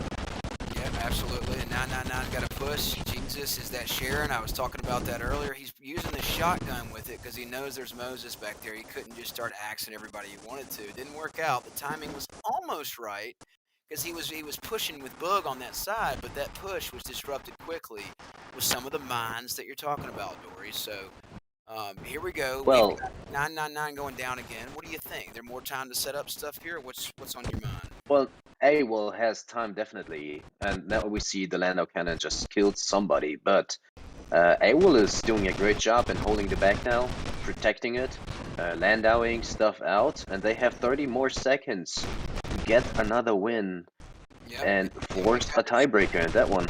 Sharon in the back. Is Jesus going to time this properly because there are men down? Now it's the time to push for 999. 3 were down, but I don't think they have AWOL 3 down. Now is the moment. 10 seconds to go. And they got it. Jesus with the Sharon. He's going to be running out with it. Now they've still got to get 30 points or so in overtime, but this is a crucial deal. Unbelievable. The Sharon, the Karen here, as Dory calls it, has got the bag. By the way, I like calling a Sharon Karen even more because I hate it when a Sharon takes the bag from me. It feels like a Karen in the office. And I think it's quite clever on your part there. The mind frame for AWOL, this is where you find out what you're made of right here. You thought... Oh yeah, you have maximum 2 pushes because it's a 20-point difference. It's already in overtime. This is the series and AWOL 3 down. This is the series on the line too. I mean, you don't get the bag back here, you're probably going home. Depending on how your series with Valhalla goes. So let's see. Unfortunately, they could not hold the bag. They have the last push basically now. Yeah, They this is the gotta last. get the bag down. It's a 5-point difference, so you have more or less 10-15 seconds to get the bag down. That's right, and that MGL is not going to do anything because there's missile defense all over the place. So Skippy getting in there with a Zeloid, and that is it, ladies and gentlemen. 75-74 on Ship. First time we've seen Ship. That's one of the best games we've seen all day, quite frankly. Oh, the whole series was just really good because Ewell made a really great push at the start after not getting the bag. Unfortunately, 30 seconds left in the game. They did not manage to hold the bag. I didn't really see what happened. I think a few Landau cannons and Landaus did their job, and 999 did a great job to push and just could secure it. Close one, really Absolutely. close one. Yeah, really great job by 999 to close the series out. And to Dory's point, AWOL putting in a really strong effort there. And I know that's heartbreaking because they played that game so well. It's just Jesus with this Sharon, had a nice push with his teammates, timed it properly, and got out of there. And to your point, Dory, it's so hard to get that bag back on Ship. It really is. Oh, it's not easy, but both teams managed to do so. Honestly, I gotta be honest. I was already excited to see the last game on CDD ground because I think AWOL really deserved it. They did a great job in getting the bag and securing it, and even on the defensive side, unfortunately, it didn't work out at the end. I It know. was a really, really close one. I was there in my mind too, Dory. I was like, we are going to go to a game 5 here, and shame on us for getting ahead of ourselves. 999 had something different to say, didn't they? Mhm. All right, so bad. What's next up? Is 300? Are they playing on Talensk, or do they close out their series with Viper? How do we know? How's that going? Waiting on confirmation for that. Awesome. So I'm just curious if we ever get to CDD ground, Dory. What do you like there? Are you I like to get high ground rotunda coverage, or do you like to kind of flank around from the grass and the tank side and handle that side of the map, or does it matter? Does it depend on the game? Oh, it does matter. I have one of my teammates, Smooth, that we all know pretty well, I guess, always telling the whole team, take the octagon, take the octagon, take the octagon. And it kind of is, it's in my head all the time, and it is important. It was not too long ago before we had the update, definitely on the MGL map. Now it kind of it's so open, so it's kind of an SMS map right now. But whoever has the octagon has a little bit of an advantage. So yeah, fight for the octagon. This is what I think is most important on that map. And if you can hold the octagon and make sure you have a good SMS on the team, that's gonna see probably 3/4 of the map. Well, there's a pretty good chance you're gonna win this game. I agree, and the with the new update, the SMS is just deadly. Like you said, it's become not being able to see that red beam. On the one hand, I'm a little less nervous to step out around a corner. On the other hand, I don't know that I shouldn't be stepping out around the damn corner. So it's Well, just yeah. deadly, don't you think? I mean, Yeah, I mean, definitely. The SMS was a deadly weapon to many good SMS players in the game before. Now it's even more of a threat in this case because you don't see, you can only hear. So what I recommend is having good sound, hearing when the SMS is shooting, when the SMS is kind of reloading, when you can get out. But what I also do, and is kind of important, and what I can see in the game, there are more Chen Li players than before the update because you have this one shot that you're gonna survive. You're not gonna die right away with the electric field that you have as a that's right. protection. You know what's fun is to watch the SMS players. Like they have to do their best to dodge those shots that bounce back at them from the Chin Lee. Yeah, And yeah, it happens. I'll never forget when that Chin Lee was first coming out, and I got a couple kills on Zebek before. It's for the only way that I've killed Zebek with an SMS is because I was running a Chen Li and his SMS bounced back and hit him. Because Oh, he's one of the best in the game, and I would never get credit as an SMS kill against Zevik. Just a little update here coming in, guys. It looks like 300 New Blood is up 2-1 against Viper, and we're going to be loading up the fourth game here in a second. The last game looks like 300 took it 66-60. That's Ooh. right. That's right. I think that's the one we saw. Okay. Wasn't it? Okay. Well, either way, we get to see Viper and 300 on ship, if that's the case, and it's a 2-1 series right now. So that means that Viper took to Linsk because we watched 300 take Depot. We watched 300 run back Mhm. the bag when Wrecker got the bag and did his Forrest Gump move, as Dory said. And so they were up 2-0, and that means Viper down 2-1 did exactly what AWOL did. Is they got a momentum builder, they got something to build on here, and put themselves in a position to be able to even the series out on ship, and we'll get another view of it, and maybe we'll finally get to CTD ground like we've been wanting to do all day, Dory. There we go, and we're waiting for ship here, and it looks Oh. like Viper took the previous game 100-83, so I think that was just a delay here. So Viper took it. Now they're only down 1-2. This could be one of those tiebreakers we were talking about. Bad with that 100-83 score, and Dory pointed this out earlier. Normally, you don't have a score like that if you have the bag first. So it means that Viper did not have the bag first, got it away from 300, and protected it for the win. That takes a lot of mental dexterity when you're already down 2-0, and you don't have the bag, and you're losing. It just takes a lot of mental dexterity. You got to be strong. You got to be tight. You got to stick with it and put yourself in a position to do it. And that it sounds like Viper did that. So I'm really excited to see what shakes down on ship. And do they carry that momentum, or does 300 bounce back and say, look, we want this series and we want it now? That's really what it comes down to. It's a closeout game for 300, and they got to show some balls, if I'm allowed to say that. So You are.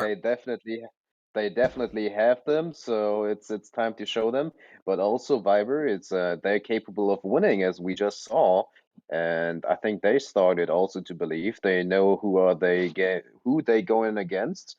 So this is like do or go home in that case, or go home, which means just lose the series or just force the tiebreaker, which that you just asked, I would love to see, to be honest. Tiebreakers, in general, I think no matter what sport or what game you're watching, it's a nice thing to see, because everything, the whole series is on the line. It's just like a game 7 in the NBA Finals or playoffs. So I would be happy to see that one. Absolutely, Dory. In America, we say go big or go home, and that's what you're talking about right there. And Yeah, exactly. and this is the opportunity. I gotta say this about Viper too. They're a newly formed squad, so they haven't had as much experience together. Which, in a lot of ways, so is 300 New Blood. There's some players with a lot of experience, and we've gotten some experience together lately. But these are two relatively newly formed teams playing against each other with good gear, and you just sometimes there's a reason why you play the game, ladies and gentlemen. You can't just give a win. And if we had odds and wins, we wouldn't play the game, right? Like that's why you do it. So this is what makes it fun. And obviously for us in the booth here is what makes it exciting is to see the back and forth, to see the ebb and flow, to see the heartbreak, to see the bag get lost at the very end when you had a chance to save the series. Like I know a team like AWOL is got to be kicking themselves on that game on ship because you know how I know, Dory, I've done it. I've lost when it mattered the most, and I know how it feels. Of course, bad. We all know that Dory is probably on the other side of that fence where he doesn't know what that feels like, and maybe one day someone can help him feel like that, but I'm not sure if it's anytime soon. Absolutely. I don't know what to say about that one. I'm just waiting for the next Oh game. yeah. Listen to him. We are about to load the next game. We got a 2-1 series going with 300 New Blood and Viper. And we've seen some good stuff. And we'll find out if we're going to see CTD ground for the first time. And let's see, Bad, while we're waiting for the next game, let's check out some of the groupings from the afternoon session just to get a sneak peek at some of the teams we're looking at here. There's some big time names on that board. Dory, tell me who you're most excited about from some of these matchups you think. Well, definitely after what War EU and War US showed us in the previous tournaments that we've seen, and especially playing against those guys, very skilled, experienced. I can tell they're making progress, working as a team. So that's just something that I know those teams have the experience, because it's a tournament, so it's not just random games. It's something that you have to kind of be in for a few times to get a feeling for it, and they definitely do have a feeling for it. And I expect some really nice gameplay from those teams.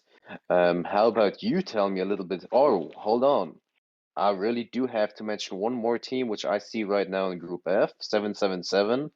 Those Yes. guys, some of my buddies over there, just making progress, playing, trying to play the game the right way, which is organized in my opinion.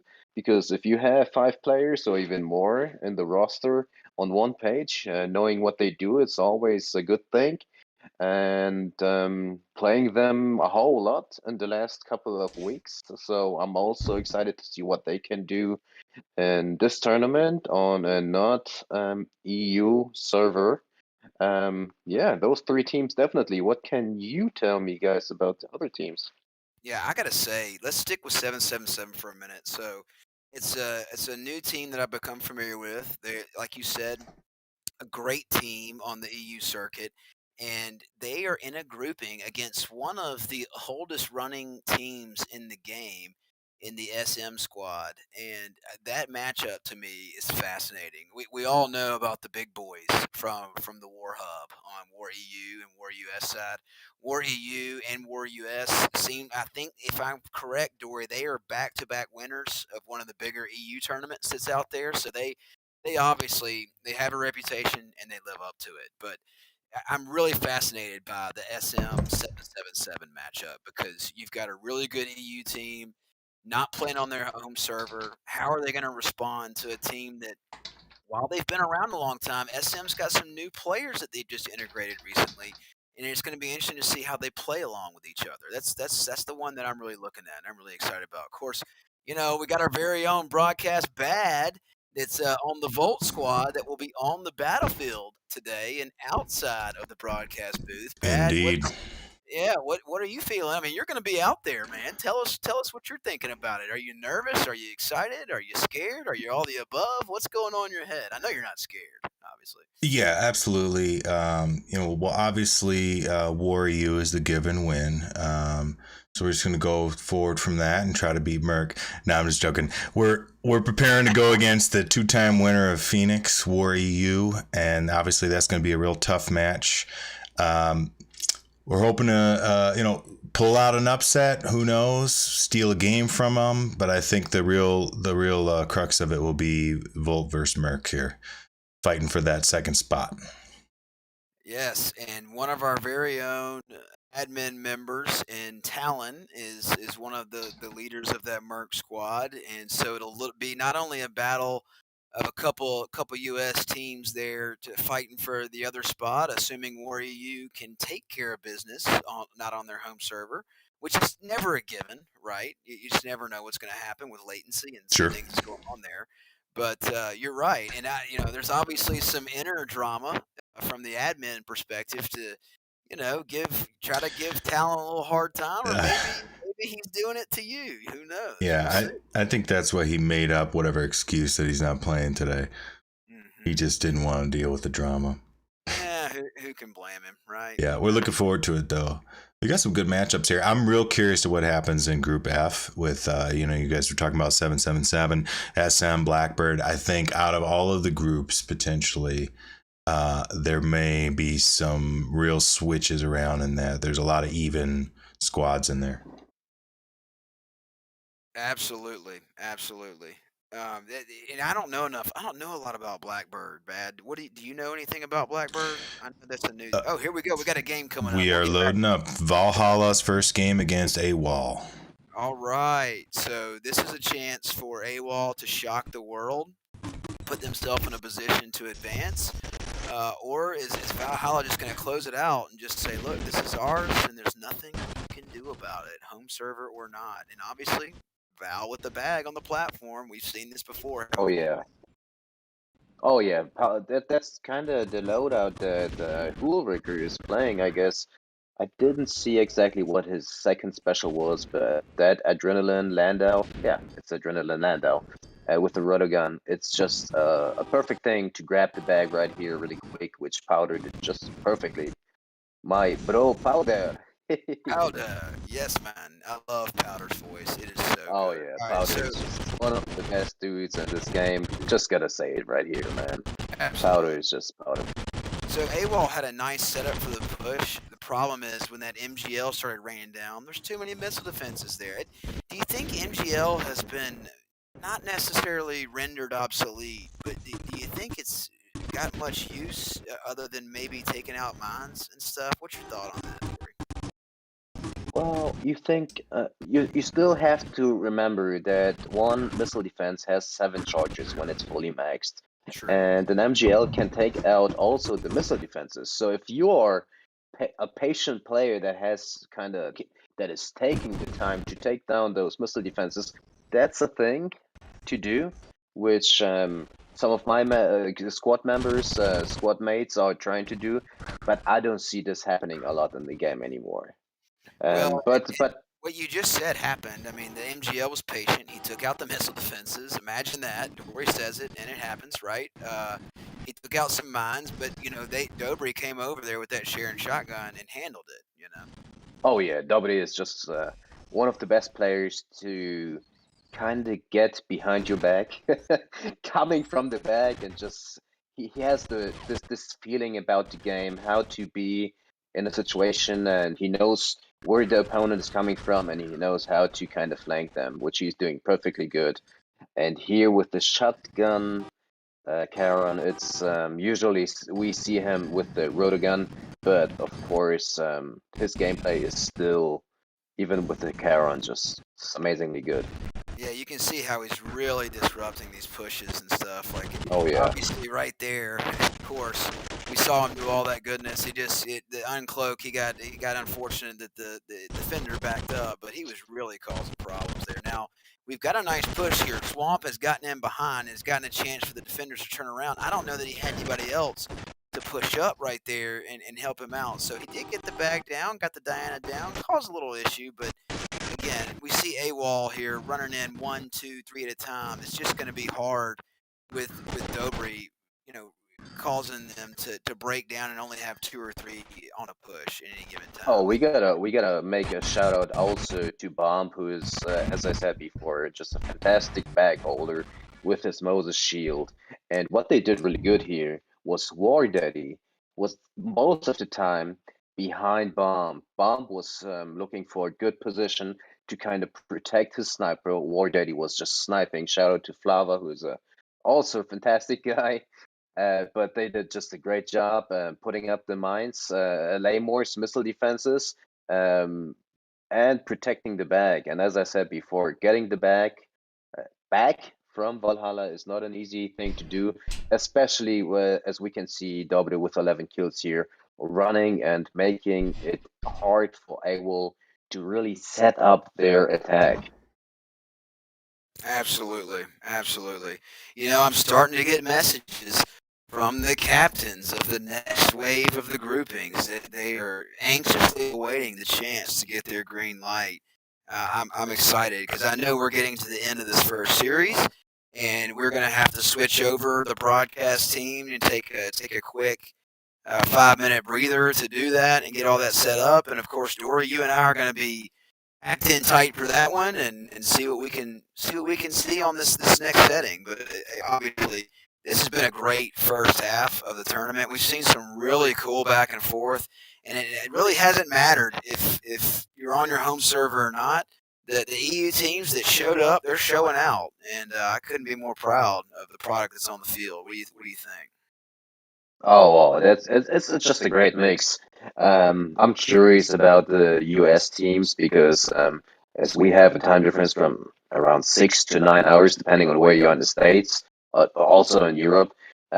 It's not always easy, maybe on the weekends, to find those teams and play against them. So I'm curious about those teams. I, of course, know most of the European better teams, which are representing themselves or Europe kind of in this tournament, which I really like. So it's a great thing to see, and also as I said before, it's always a different thing to play on different servers if you're not used to it. And well, Valhalla just did a really good job on it, and yeah, I like that it's not completely just US players, US teams. It's a total mix, which just makes it more fun to watch, I guess. Absolutely, absolutely. So just so all the viewers know, since Broadcast Bad himself is going to be on the battlefield, we're going to do a slightly different setup. We're not doing the entire stream like we are now. We're going to try the second half on a Discord stream just so that we can get some feedback as to what was clear, what was better, what we like more, what we dislike, and be able to really amp up our game moving forward. And so we will let y'all know if you're viewing this, which room to go to and where we'll be located. Of course, it's not going to be hard to find me and Dory. You're just going to see our names and come join us. So the switch is not happening just yet, but we're working out on the technical side on when we're going to make that transition as the first wave is finishing up the first part of their day and the tournament starting to set itself in terms of who's advancing and who's not. I'm really excited to see of the advancements, how the seeding works out and which teams start to match up against each other because Dory, as you know, in every tournament, the deeper you go, the tighter the competition is, and the crazier the games get, right? Oh well, from my experience, it always seems like I've played in so many tournaments, which is actually not the case. Um, some of my teammates who are way more experienced do have that experience, but my last tournament that I played in, which we were fortunate to win, was actually for me my first big experience in that case. And yeah, it's definitely the farther you go, the more expectations there are, um, and it's definitely something that gives you a little bit of a higher heartbeat, I would say, than just normal random games. And this is actually also the beauty of tournaments like that. So yeah, if you're watching that stream, or if you're watching the Iron Forge tournament and you have not participated yet, it's never too late or too early or a great time to join. Just try it next time. There's going to be a edition, I guess, after that one also. So I think people gonna have the chance. But it's just a great experience. It's fun. It's something different than the random games that we play every day. I agree. There's just something about that adrenaline that's pumping. And ladies and gentlemen, Oh yeah. you're in the booth. We just had our very own Talon Anvil show up. Talon, we were talking about the Volt Merc matchup, wondering if you and Batstar were going to have like a little side bet going on there. Talon, what's your thoughts there? What you thinking? I have not talked to Bad Store about it, but I'm willing to put a solid tenner on it right now. Oh, I like it. Look, ladies and gentlemen, we got a game going on here. This is 300 New Blood taking on B-Boy. And this is the very beginning of the game. And it looks like B-Boy's got the bag on their side. And this is area, obviously. So this is game 2 in this series. We don't exactly know what happened on Depot. We'll have to get one of the ADs to give us some feedback on this. But, oh, William trying to come up. Got a little shield in front of him. So he's going to have to wait. 300 took that first game, 99 to 41. Okay, excellent. Thank you for the backup on that, Bad. So obviously this is a big game for B-Boy here to have the bag. They're down one game. They're on the side they want to be on with the high ground to protect it. So they've got to really hang in tight here because they got pressure from the top side and down low, and they're down 2 members. So will these respawns come in at the right time? And it's looking like that's the case. So they've got 4 of their players up of the 5 that are available. And 300's not bringing any pressure in just yet at this moment. So they are set up. But 300's done a good job of taking them off the high ground, pushing them toward the middle.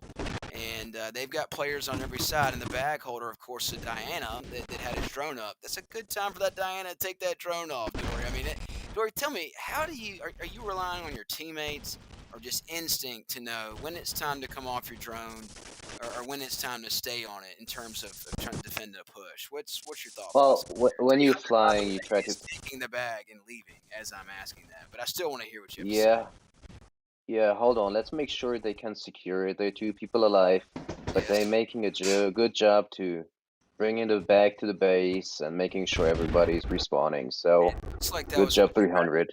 distracted push and taken by Sharon. I know AO's running to Sharon right there, but seriously, enlighten me, because I mean, obviously, rockets to the face on your teammate. I know what that feels like. I've done it before. RTMF back in the game. Yeah, Well, as you asked, I'll give you an answer. It's always when you're flying, you try to be as long in the air as possible for your teammates, especially depending if you are in defense or attack. It's also you gotta be helpful with the Diana play. You gotta move. You gotta quit the drone and also fight in those experimental gameplays where they are more dynamic. If you're protecting the bag, your Diana can not only fly, you also gotta fight. So that's why I choose to have the SMG or the shotgun on my Diana. Just make sure that I can make an impact. So let me see what's going on in this game. We have 2 SMS players on top. SMS in this case also on the Diana, which is I yeah. guess a good thing William, at the moment.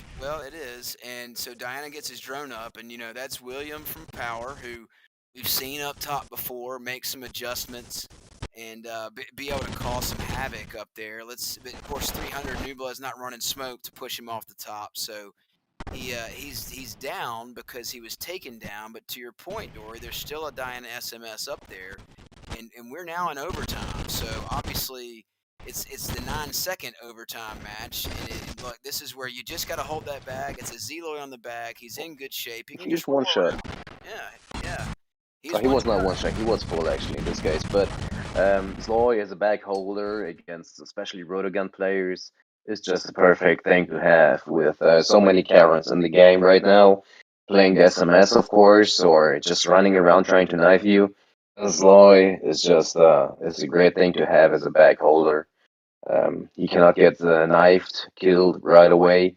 And against rotogun players, he's just rolling around and making sure that you, even though a few players on the defensive end might be down, he can still make sure to buy enough Yeah, time and hey, Dory, I to not hate to lose it. interrupt, but we're getting breaking news that Merck just took game 1 from War EU, 100-48. Merck Uh, just took game 1.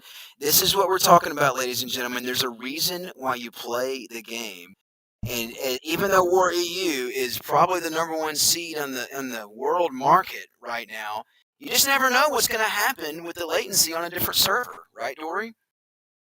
oh yeah, definitely. I mean, um, I don't know if they prepared playing on the US servers. That's kind of a little bit of a shocker right here.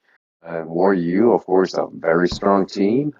Um, And we're going to well, switch I'm over and excited watch to that see the second next game one. here. Yeah.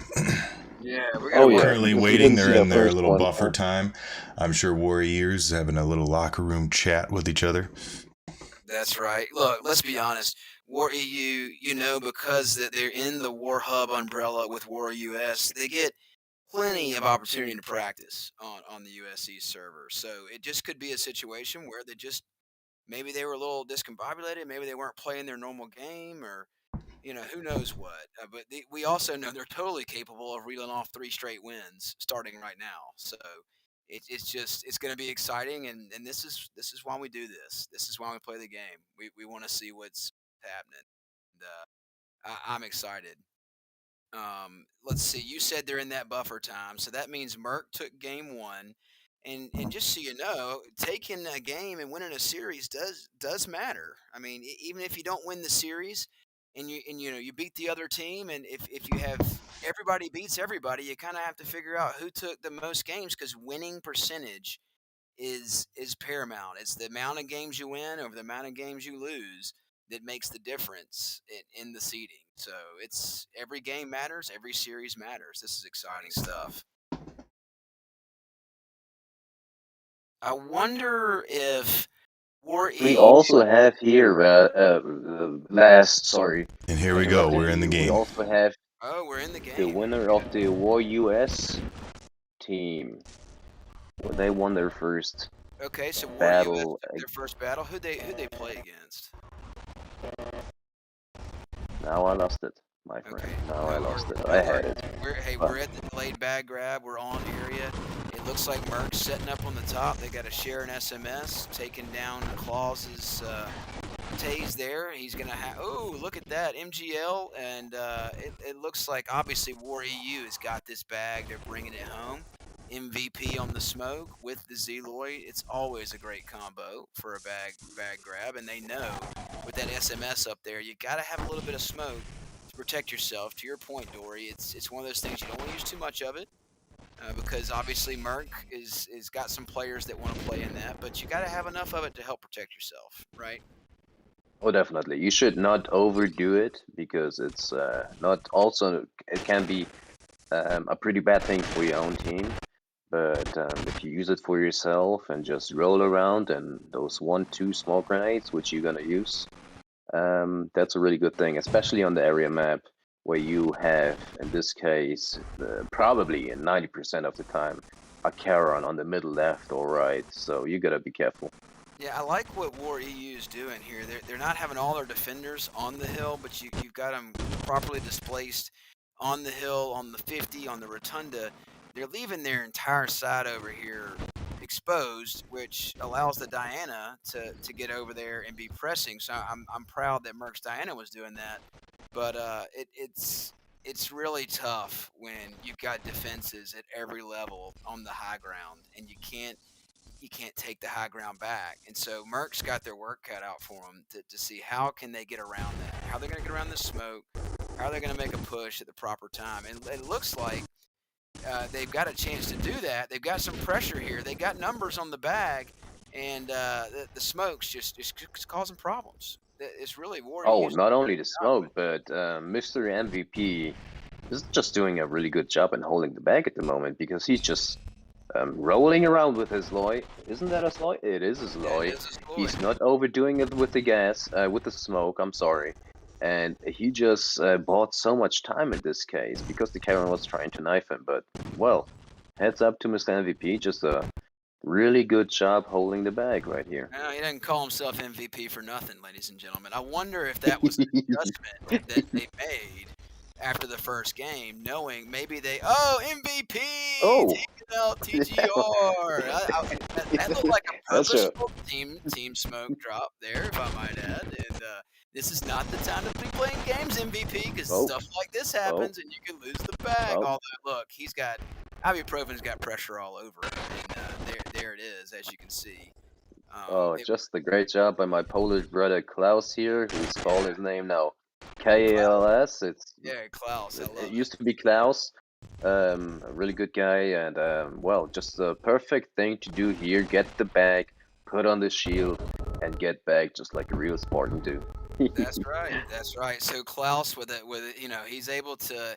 I think obviously. So Tiger, is that Tiger TGR that he just shortens it? Dory, is that how he's going with that from the War Squad? Oh, well, I always call him TGR. Okay, so TGR gets hit with the unfortunate team smoke, and Klaus comes in to save MVP for playing a little game there and having some fun. And I'm joking, MVP. You had a hell of a game there, bro. The way you carry that bag, it's I just mean, they definitely came back after the first loss. They had a game plan for this area, I could tell. They used the smoke. They did it a good, really good thing. A really good job from Mr. MVP. He even hit his own guys with a smoke grenade, which was, of course, just a random thing.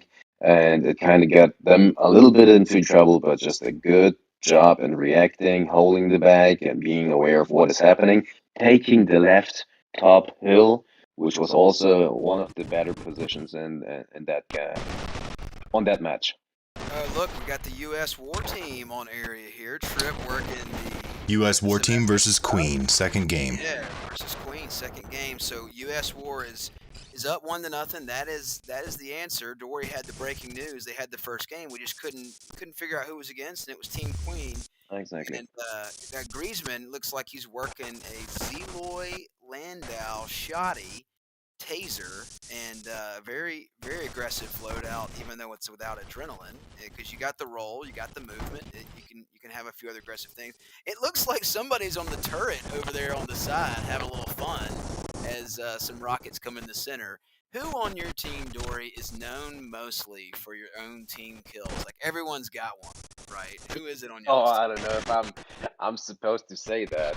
Let me think. Okay. Oh, I mean, Meow, one of my closest buddies, probably in this game, one of the best guys also, and people know him just from being Meow, and not only. But Meow just has that. He just likes to kill me. I have a feeling. It makes him feel good, makes him feel happy. So Yeah. shout out to my friend Meow. But well, it's just I don't know if there is a person like that. I mean, it happens sometimes. It's probably somebody who's playing the Landau cannon a lot, Yep. which we do not do. But I know one guy, one of the legends, Hunter himself. Yeah. Did lose the bag trying to hold it on the top of that center. Now they're doing a fine job of just taking everybody out from Team Queen and Spawn and having their way with this. Okay, so obviously they're fine. But to your point, yes, Hunter was challenging our very own Hulriker. We used to call Hulriker the friendly Landau. Okay, and just so y'all know, Hulriker is one of the best Landau users in the game. But for some reason, he might always catch just like a random tire to my face, or just it's always one person that catches it from Hulriker. And look at Well, those. it can be. Wow. Landau is just one hell of a special, which is really useful on so many maps. And I gotta say, Hunter is just also very amazing with his Landau cannon. But it just happens, it's just unpredictable in some situations, and it just happens that you can kill your own people. So Well, I'll tell you, it it's happens. tough to win a game here when you got a 17-3, 15-3, and 11-5 on the other side. Yeah, you're right. You're right. And look, this is what War US does. This is what they're known for, and they're not going to disappoint. It's funny, Dory. Even though people like Hunter or Hool or whoever might get the team kill, we've had a saying in the year 2020 that allows them to survive any team kill, and it's blame Laz 2020. So no matter what happens in my squad, even if I'm not on the battlefield, they've got the wherewithal to blame me, and I can't say I blame them for that, quite frankly. We're going to jump back over to Merc against War EU. Oh, here we go. This is a very exciting one because it's 1-1. Merc's getting the bag on the instant bag grab on Talents. They got the side that I like to be on, quite frankly, if you're going to get that bag instantly on Talents. And Merc's holding on to it. Cad in the back had a little share and SMS going, but he gets hit with his own MGL from Clouds there. No, that was actually Poopy that got him with the MGL. What a great name, Poopy. We appreciate you putting us on stream with that. I love it.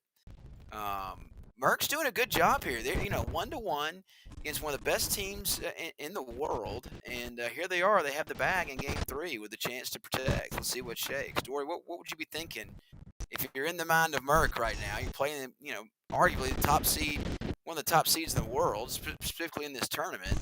Well, what's going through your mind? What you telling your guys? It seems like they don't play like they really care about that. They just play their thing, which I'm really liking at the moment, which is a good thing to do because, I mean, that's the only way to do it, I think. Show your balls and show your game, and that's what they do at this moment. They have some of these Lois they're doing a good job and holding the bag, and they're up 40-5, which is a pretty good thing right now. But remember, it's still 2:30 to go, and they gotta be careful, definitely. I agree, and to your point, Dory, I really like that you brought that up. It's sometimes you can get caught up in who the opponent is when if you just focus on the things that you do well and play your style and do your thing and not worry about what's on the other side, then it really doesn't matter who you're playing against. You just Ooh, react. look at that. Dude, that was a great mind. What happened Oh right my there, Bad? Did you God. see that? Bully just bullied everybody. A couple of mines went off based off of a Landau. I think that went off a Landau cannon. That was nice. Well placed mine. That was ibuprofen himself. And I've been able to work with ibuprofen since we've been doing the WNC stuff, and he's just been a blast to have around. Now they've really grouped up tightly in the back. They're kind of pinched right now. This will be interesting to see if they can hold on. Yeah, but I can tell he's gonna be moving the bag, which he's doing great. This is just Excellent a good thing movement to right do. there. Excellent. Yep. Excellent movement. So what did you like about what happened right there? I thought they were in trouble, Dory. How did he get out of that? Well, he's his Lloyd, let's don't forget, and he has the adrenaline.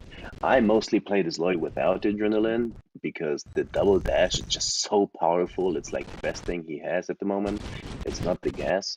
Or maybe it's debatable, but in this case he has adrenaline, so he can be everywhere like within like 3 seconds. So it's a really good thing to Ooh, hold it back like that. But That's oh, right. what's Oh, going bags on down. here? Bags free, although it looks like Klaus couldn't quite hang on to it in time. I saw some taser coming out of the Merc side. You're right, Dory. I've seen a lot of players use the Zeloid without the adrenaline because of the double roll. It's dangerous, but if it's done right and the adrenaline's not spammed properly, I'm guessing what you're saying is that double roll gets even more impressive. And here we go. Ooh. Merc takes game 2, and it's 2 Oh to 1. man. Merc over War EU. Wow, what a finish right there. I like it a lot. I I like mean, it. just I like just it a very lot. competitive. They showed up to play. They had a plan. They holding the bag just like you should hold the bag. Um, I, I have to say they're probably calling stuff pretty good because from what they're moving and the scoreboard looks pretty good for them at the moment.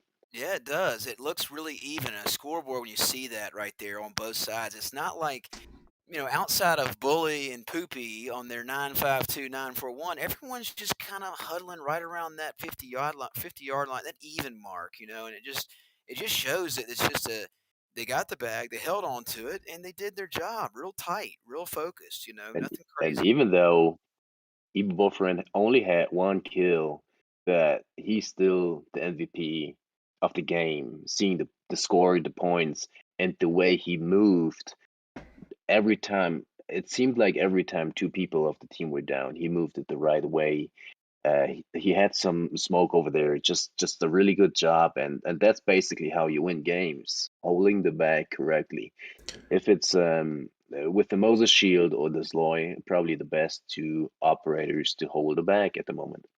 Absolutely. It looks like Absolutely. War US has taken Queen for 2-0 at this point in the Group E. But we're going to stick with War U and Merc at this point. Absolutely. So, War US taking care of business, doing what they set out to do, and we're not surprised, but they're not done.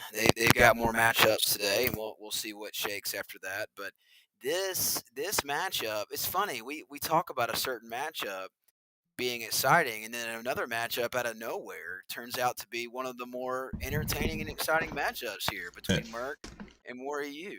Absolutely, and I think Merc, out of a lot of squads, they're actually fairly new if you think about it in some ways, or at least showing up into tournaments and to WNC and whatnot, and they've really come and shown their own and proven themselves, and I think this proves it right here. You beat Warrior twice, enough said. Absolutely. To your point, Merc is an up and coming clan, an up and coming crew. Ibuprofen as one of the leaders. Obviously, he is the leader and president of that clan, if I remember correctly. Has been highly involved in WNC over the past year, and then another Merc member, Talon himself, has been one of the most integral members on our team, helping us get set up for this tournament. They really have brought the noise both on and off the battlefield. I couldn't be more excited to see them be successful. But at the same time, War EU is just a behemoth. They're mammoths out there and could very easily just go ahead and decide they're going to take the next 2 games and take the series. So a lot to be determined, a lot to be said for, and a game like Ship, I've noticed is whenever we play on the EU servers, we try to have some of those tight maps as some of our home maps if given a chance, because it does take away that advantage of the latency. You don't have that open field. Mhm. Everything's close quarter. So if there's any game for War EU to even this series out and take it back, it's on a map like Ship. I mean, Dory, you play on every server. Do you find that when you're on a US server, those tighter maps help you with that latency advantage from time to time? Hmm. It's definitely depending on what loadout you play. I'm not really looking at the maps, but I know it's definitely with a higher RTT, which you're not used to, because you can get used to it definitely. And here we go. It's a muscle memory. Then it's definitely hard to play Roto. But coming back to this game, it's really important for Warrior to adapt now, to adjust the loadouts, because against those lures, a Rotogun, it's not going to be useful a whole lot. So maybe they just have to change their loadouts and play a little bit of short weapons, like short range weapons, just like the shotgun, the SMG, or maybe even an AR. Yeah, it looks like they got some of that out there. They obviously, Klaus has got the sniper, he's got the high ground, he's got some short range covering him, which is good. And but the rest of the rest of the arsenal is just what you said. It's SMG, shotgun, maybe an AR in there. Here comes Poopy with his MGL trying to hit over the middle, and he gets taken out by Klaus with the sniper. The bag is free. MVP's in there, and he's still got his Tase shock available, and he's getting cover from Klaus. So it looks like War EU is going to safely get this bag home, which they do. So, My bro, Polish brother Klaus, you're doing a fantastic job. I think this might be a snack, so he has the fast aim speed, just taking those guys out and making sure Mr. MVP can escape with the bag. So, just a great job here. Sniper it's a sneaky load at the beginning. If you can get set up and be protected like Klaus was, and if you're good with it like Klaus is, it's gonna be sneaky good, and he made sure to execute that well and show us how it's good at the beginning of a map like this. All right, so obviously we're in a position where you're 2-1. You got the MGL to take some mines out because you know this is a mine-friendly map. Merc's got to be patient. They got to be ready, and they got to figure out how they're gonna get this bag back. Like you said, Dory, it's a tough map to do that on. And obviously these mines, they're having their way with these pushes right now. I mean, you take 2 or 3 people out on a push, and you're left with only 2 there. It's just not much you can do on a map like Ship, right? And I'm pretty sure that Warrior is gonna mine the map right here to have a little bit of an advantage in holding the bag, because they have 140. If they can manage to hold the bag, they're gonna do one thing. They're gonna bring this series into a tiebreaker, if I'm not misunderstanding.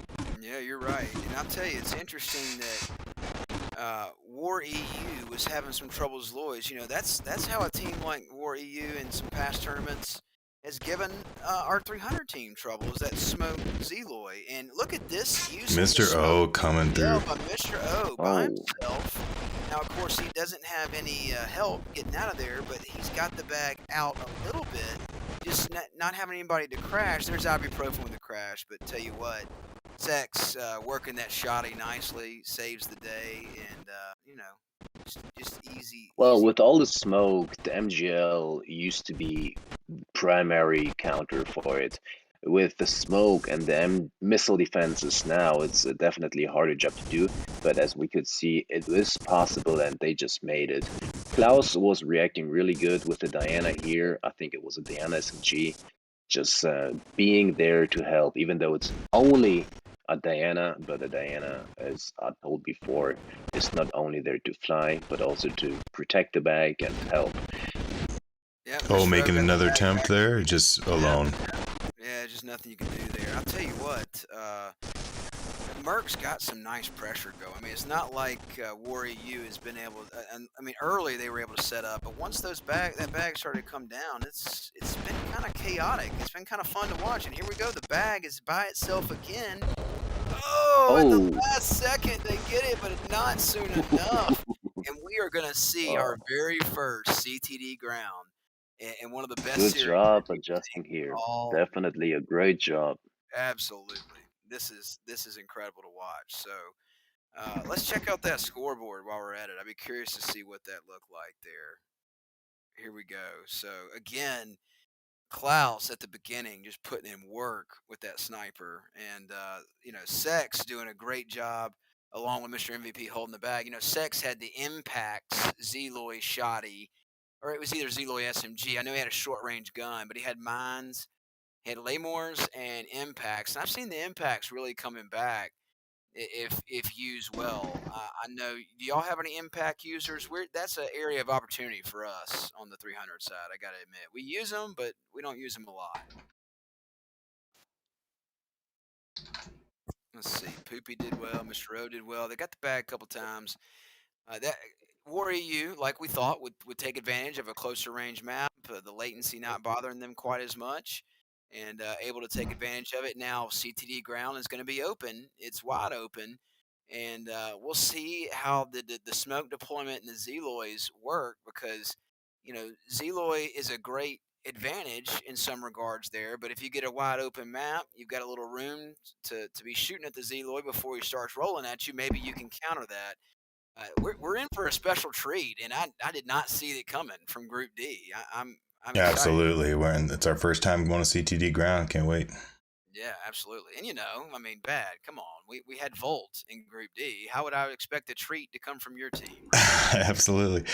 And we'll see what's going to happen. Merc has a lot of MGLs, and CTD can be an MGL map. We'll see if they go with the classic and how Warrior EU responds. Yeah, Warrior U has some missile defenses up, and they were well placed on some of these maps, and in some cases, it didn't seem to make a difference. But Dory brought up a good point. There's only 7 charges, and you got enough MGLs flying. Those charges run out, they get destroyed, and if you don't have them going down soon enough, then you don't know what's going to happen. So the MGL is not totally obsolete, and Ares would be proud for me to say that, but it's certainly been limited in some capacity now that everybody can see the red circle. You kind of know when it's right, Dory. Oh yeah, I had a little bit of a difficulty with my AirPods, which we all know are just dying way too quick, but I managed to come back, and I was hearing you talking about the impact, and the one and only person, not maybe only, but the one and person that comes into my mind is we all love and know is Ice Cream, who is using that impact just not a lot, but almost all the time, and is just amazingly good with it. So yeah, an impact can make a big impact, definitely, if you're good with it, hitting people against those shields when it comes to not the Moses shield, but the regular shield. It's a good thing to do, even though the missile defenses also block them. So you got to be aware of that. Ice Cream Girl, as much as I love you, and you're always, I'm like one of your biggest fans, please stop throwing impacts at me on the battlefield. Just a little update. 300 ended up winning against Beat Boys, so they came out on top on Group C. And we are in, looks like first match, Queen is facing Barbecue on their first match. War US beat Queen in their first one, and we're still in between and tied up Warrior U against Merc. Yep. So, ladies and gentlemen, we're going to hang on so we do not miss our first game 5 of the evening and the afternoon for some of us, late evening for our EU folks that are hanging in tight. And you can't thank the EU crew enough for coming in. We tried to start early enough to be able to accommodate both sides, but it's got it's not like we all don't know how to stay up late and play this game. Okay, that's we're all gamers. We're all addicts to staying up all night and trying to play this game. That's why we're all able to play with each other from time to time. So, and if you look at all the groups, actually every single one has an EU based team. It's nice to play around the world here. Absolutely. You know, these later groups, it's even a later time frame. You're midnight and past at the end of the day here for some of these groups, but luckily it's a weekend, and EU, y'all just kind of always can let us know how the We are future. starting up here. All right, here we CTD go. ground tiebreaker. Game This 5. is what we wanted to see. There's an impact right there from Sex, right in the face of ibuprofen. We were just talking about how dangerous they are. That was the first kill from War EU that we just saw there. So right now, it looks like Merck holding on to a slight lead at the beginning, but it's early. You know, this CTD can end up being shifted very quickly. The mine's working really well. It doesn't look like there's a Diana on the field for War EU, so they are susceptible to the mines at this point. But they do have the Octagon, and even though they're down, you got to like your odds long term if you hold the high ground. What do you think, Dory? Oh, definitely. Now you can see that they do not only have control of the high ground, but also there is the Charon cut that we have just a view on, who is having a perfect position to just pick them apart, which he's trying to do at the moment. But Absolutely. I see Merc is trying to get back onto the octagon, and I'll still see Poppy or Poppy or sorry if I It's mispronounced poopy. it. You can say it. Yeah, it's poopy. Poopy. It We just sounded appreciate weird when I Poopy said it. for putting that on the But stream. Poopy is doing a fantastic job and it's showing it. The MGL is not dead yet, and you can still use it. And he's doing a fantastic job. Yeah, I like it. TPR coming in with a truck. It does distract Poopy long enough to get him off that block. Sex takes advantage of it, puts a mine down, and you know it's starting to tighten up. Even though they've got the high ground. Oh, see now this is a loadout I've been enjoying watching my very own fellow Trash Panda use is. You utilize smoke, get the Miro SMS in the smoke, and go to town. Because the smoke does not affect this loadout right here. Matter of fact, And it actually helps you. oh yeah, and even though War is doing a great job in taking the high ground, we can see they're down 5 points. Yeah, now we can see the missile defenses are working, but Poopy just does a great job. He's firing over and over. You can see see 2 of them down, Wow. and the shots are hitting.